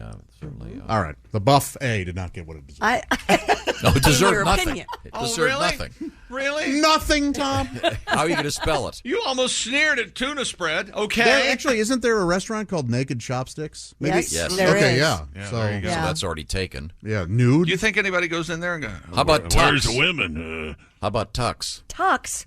That's a thing you use on your bottom. And all the dancers have piles. Tux it's a hemorrhoids pad, isn't Piles it? That's what they give you after you have a baby. They Piles give you of fun. Tux. Piles and piles. I was thinking something else. Tux are those are the what now? They're like a Medicated medicated pads. pad that they Oh, give you after hemorrhoid you pads? have, Yeah. or after you have a baby. I They was give them thinking to you. about tucking. You know the. Oh, Buffalo Bill style? Yeah. Tucking a buck. Isn't that what you're supposed to do? Tuck a buck? Oh, tuck a buck into their Yeah, G-string? tucks a buck. Yeah, I guess. Yeah, if No, you, you don't if you like tux a tucks. tuck. Wait, Tom's not up to if you date. tuck a tux. No. Hey, come over here, honey. Looks like you need a little lubricating pad up in there. And here's a $5 bill for your services. General Hose. General Hose chicken. No, How about because that? now you're insinuating that your girls are hoes. That's not Yeah, good. don't want to do that. No. But see, the General So. No, we got it. TSO. We got it, yeah. We understand. My God, did we get it? How do you pronounce that? Isn't it So? General So? So. Well, you don't have to hit that You just pronounce it General So? Yeah. Oh, I thought you were supposed to hit the T. No, not Okay. necessary. I'll say sorry. No, the T is silent like in pterodactyl. Wait a minute. That's a P. That's P is in pneumonia. So I'm sorry. So Josh, once again, or if you're just joining us, Josh had a dream that he and his buddies started a strip club. Worst dream ever. Oh, I got it. This is it. But it didn't have He's a already name, laughing. So that's why we're trying to name it. Okay. Because it's going to have a Chinese buffet in it. Yeah. You want to go with kind of an Asian name. How about the Wong Hole? What? Look at him. I know. There goes his head. It's turning crimson. Because Bright he did a red butt as joke. I've ever seen the Wong Hole. What mean Wong Hole? It's the classic punchline of a golf joke. Remember that joke? Or your stance is too wide. What mean Wong Hole? Never mind. Yes, there are reasons. There has to be a bar called the Wong Hole at some country club, based on that. You know the joke, Christy? I don't. Okay, I can't tell you in the air. It's an old classic involving misunderstanding and international golfing with some language Issues? Language issues, yes. It's quite a sophisticated joke. Yeah, oh, yes. Yes, very sophisticated. That incorporates, If it's anything, it's that incorporates sophisticated. the difficulties of corporate communication and sodomy with one of your friends' wives. Wow. All nude girls and dim sum? All right, tell Terhune to leave us alone. Do you like the dim sum? Okay. Dim sum chicks? Dim sum. Oh, you got dim sum chicks about to get it. Is that how it ends? Dim sum. That's his favorite punchline. That is Dim very sum Terhune jugs? line. Hey, dim sum jugs. Oh, my goodness. Wow. Hey, you been to dim sum jugs? So there's so much going wrong right now. Hang on. You need to back it off a little bit. You need to Okay? give Top You Heavy don't like Tracy my a Southern call. We're all gentlemen? going to jail at least. Yeah, where is your strip club, by the way? Is it going to be like small town America, or are you going for a city? I don't know. In the dream, I don't know. Were these real friends of yours in the dream? Yeah, the one I haven't spoken to in a long time, but we were buddies in high school. Ooh. Yeah. Better call him today. I don't even have. So Find them on Facebook. and that'd be. Let's not get carried By the away. way, what a great phone call that would be. Hey Jim, listen, I know we haven't talked in 27 years. I had this dream last night. Click. You and I were running a strip club. Oh my God. Yeah, it was not an erotic dream. It was very business oriented. We were pretty convinced we could eventually. I like the make some Chinese money. buffet though in the strip club, and then you could have like themed dishes, like you could have the Chuck Berry poo poo platter. It's disgusting. It's disgusting. Chuck Berry was Yeah. Man of certain alleged, taste. alleged yeah. coprophiliac. Oh, really? Yes. Enjoyed. Oh yeah. Oh, Well, he was busted with cameras and. didn't know that. Ugh. Mm-hmm. Oh yeah, Chuck had a. There's a whole. Actually, we discussed it with Mick Jagger of all people on the show once. Oh my God. Nothing like having Mick go, "Oh, you mean the coprophilia?" Why were we talking about that with Mick Jagger? I brought it up. I thought it was fun. Of course you did. Because we get a chance to talk to Mick Jagger. You want to talk about that? Talked to Mick on a few occasions. I like Mick. Oh. He and I have a lot in common. Lots of kids. Oh, yeah, you're both male. Yeah. Okay. You ever made out with David Bowie? I didn't do that. Sorry. Anyway, so Josh, this sounds like an exciting dream. I'm very excited about this. Let's see if we can get some more. We're trying to name a strip now. Let me get this. So the strip club, if I'm not mistaken, has a Chinese buffet. With Yes. good How about desserts. sweet and sour porkies? No. Okay. Or sweet and sour pork king. No, but it's got to be the hand it name to of a me. place, not an act. Oh, well, excuse me. Crabs Rangoon. Oh, I like that. Oh, no. No, no one's going to come there. Have you had the crabs rangoon at Wong Hole?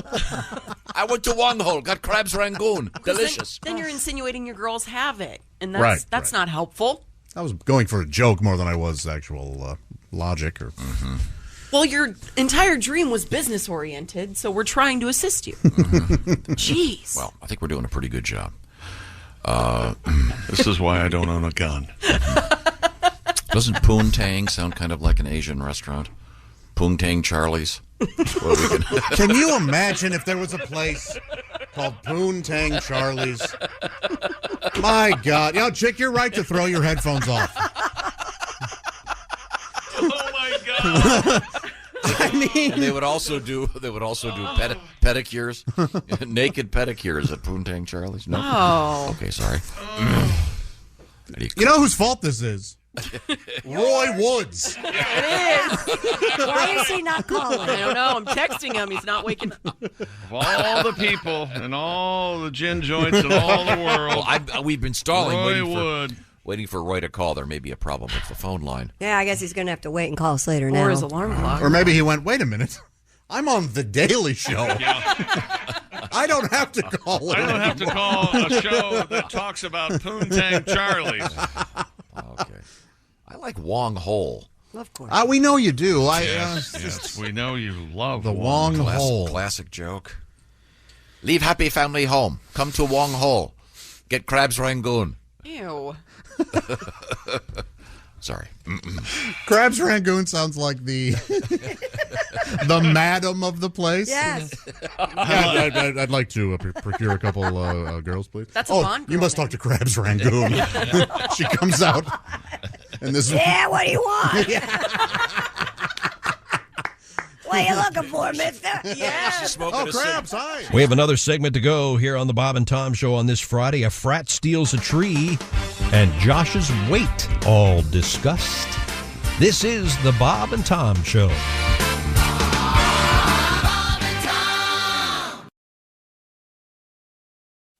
Welcome back on a Friday. This is the Bob and Tom Show. This is Christopher speaking. Our last segment this morning is about a fraternity who steals a tree, and Josh's weight is discussed. Let's get right back to it. What else you got, Christy Lee? Speaking of students, 3 have been cited in connection with the theft of a rare tree in Wisconsin. The 25-foot Algonquin Pilar Swiss mountain pine was stolen from the University of Wisconsin's Arboretum back in November. On Friday, UW-Madison police said they have determined that 3 19-year-old university students stole the tree as part of a quote-unquote pledge activity for the former Chi Phi fraternity.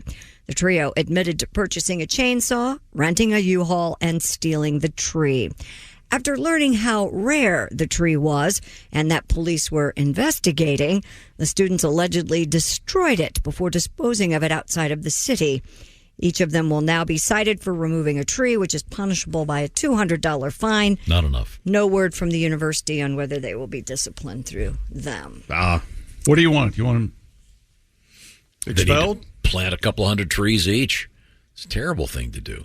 This does not reflect on all fraternities, by the way. No, in fact, this was obviously a splinter group. Oh, I see. Yeah, what was I thinking? Yeah, of course. that fraternity's been unrecognized for a few years up at really? Madison. Okay. Yeah, they've been in trouble before. They put fizzies in the swimming pool. The toilets explode. Are they still doing the thing where they have to carry a marshmallow in their butt crack, and then if they drop it, they have to eat it? Oh, man. They don't do that. Oh, yes, they do. How do you know, fraternity boy? I wasn't. It's a way That's to my meet, point. meet some buddies in school. What's your problem? I know one of my pals had to cram the marshmallow in the old keister, and then if the guy in front of them dropped it, they had to eat that one. I don't believe that. I just wouldn't. Right. Wouldn't you just go, you know what? No. Right. That's they tell you those stories just to make you Trust me, out. I was never in a fraternity, and I partied at many, many colleges. Well, you didn't just party as yourself, Josh. I think people need to be enlightened. You became... Oh, well, after a 12-pack, Sir Dude, the party night would arrive. And Sir Dude had some headgear? That's right. The empty 12-pack case would turn into a helmet, and I would look through the slits of the handle there, and Sir Dude, sure. By the way, we have an empty Diet Pepsi case in there right now. Look, that's it's simply just not how Sir Dude is that right? works. Okay. Yeah. Did Sir Dude ever meet Lady Dude? No, there never was a lady. There dude. was never a connection with. Right. You mean tell me lovely that wearing a 12-pack on your head didn't use your Lancelot? attract the women? You didn't meet a lady who had a pack of Zima on her head? The ladies enjoyed when Sir Dude would arrive, but but they enjoyed going home with other guys more.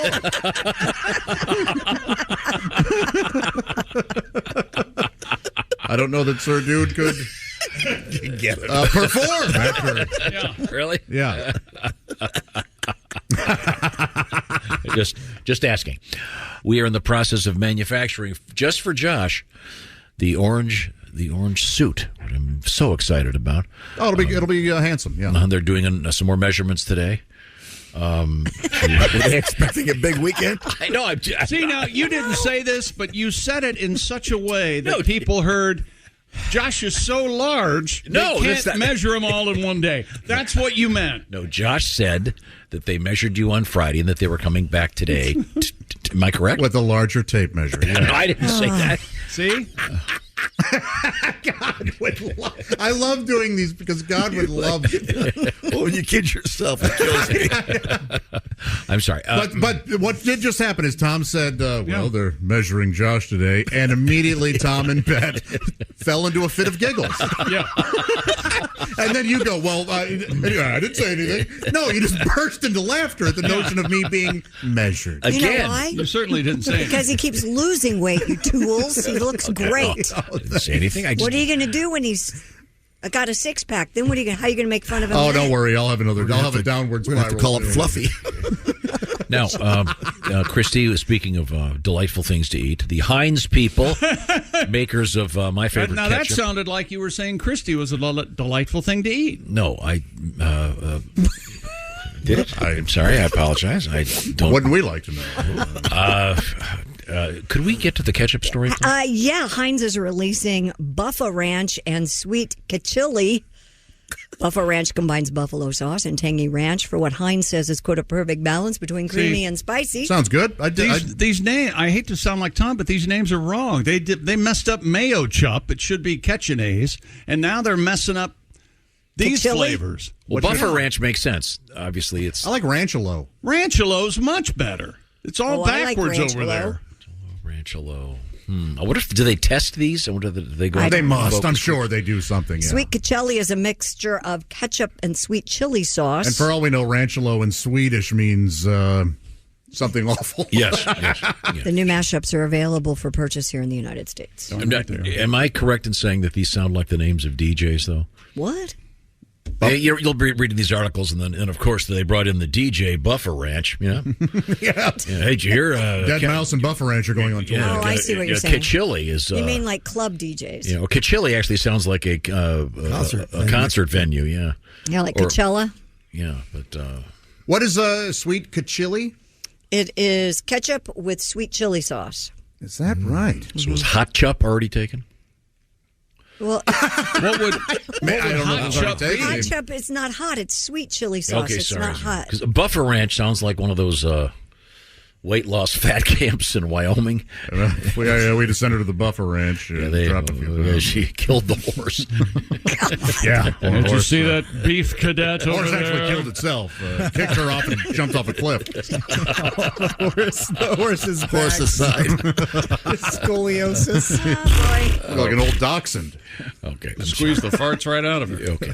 You know what Tom taught me off the air? No, what did he teach that you? Oftentimes you can hear horse flatulence. What? Because you know how you can't really hear dogs. Dogs aren't they're not. Dogs are famous for SBDs. Right. Yeah. You'll be Sometimes sitting with your dog, and then you go, It's awful. Winnie. Yeah. And she looks up.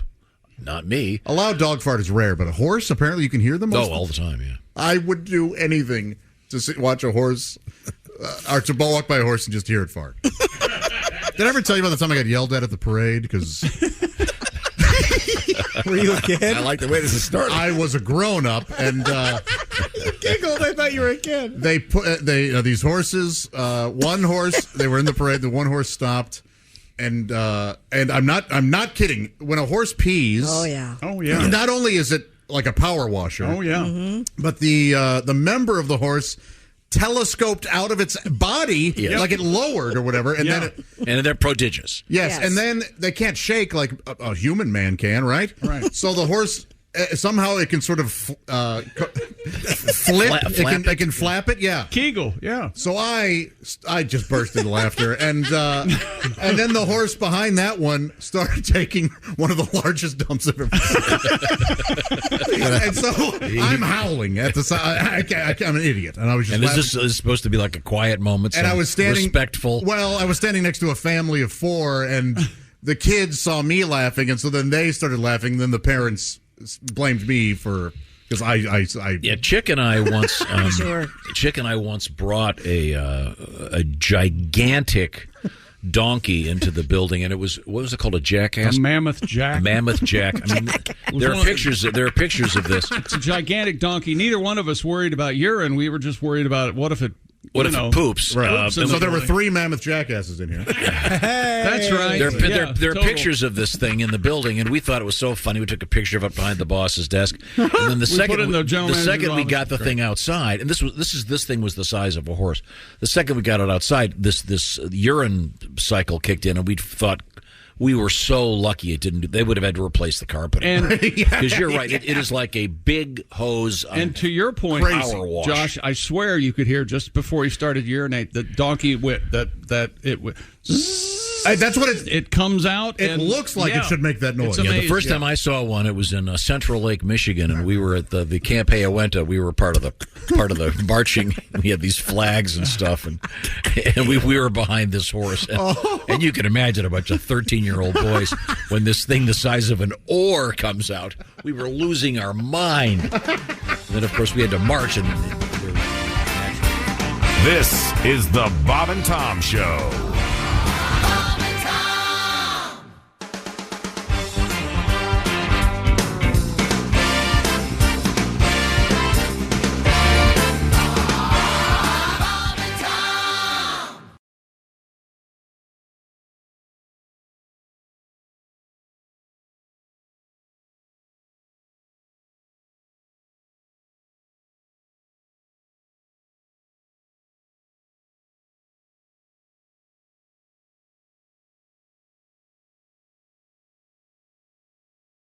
Expert entrepreneur Ed Milet is on a mission to max out your life. I exist here weekly so that you can make your dreams come true, become the man or woman you're capable of, and then pay it forward. It's time to get laser focused on peak performance. Clarity equals focus, and focus equals success. That's what I'm here to do every week with you. Max out. The Ed Milet Show. Follow and listen on your favorite platform.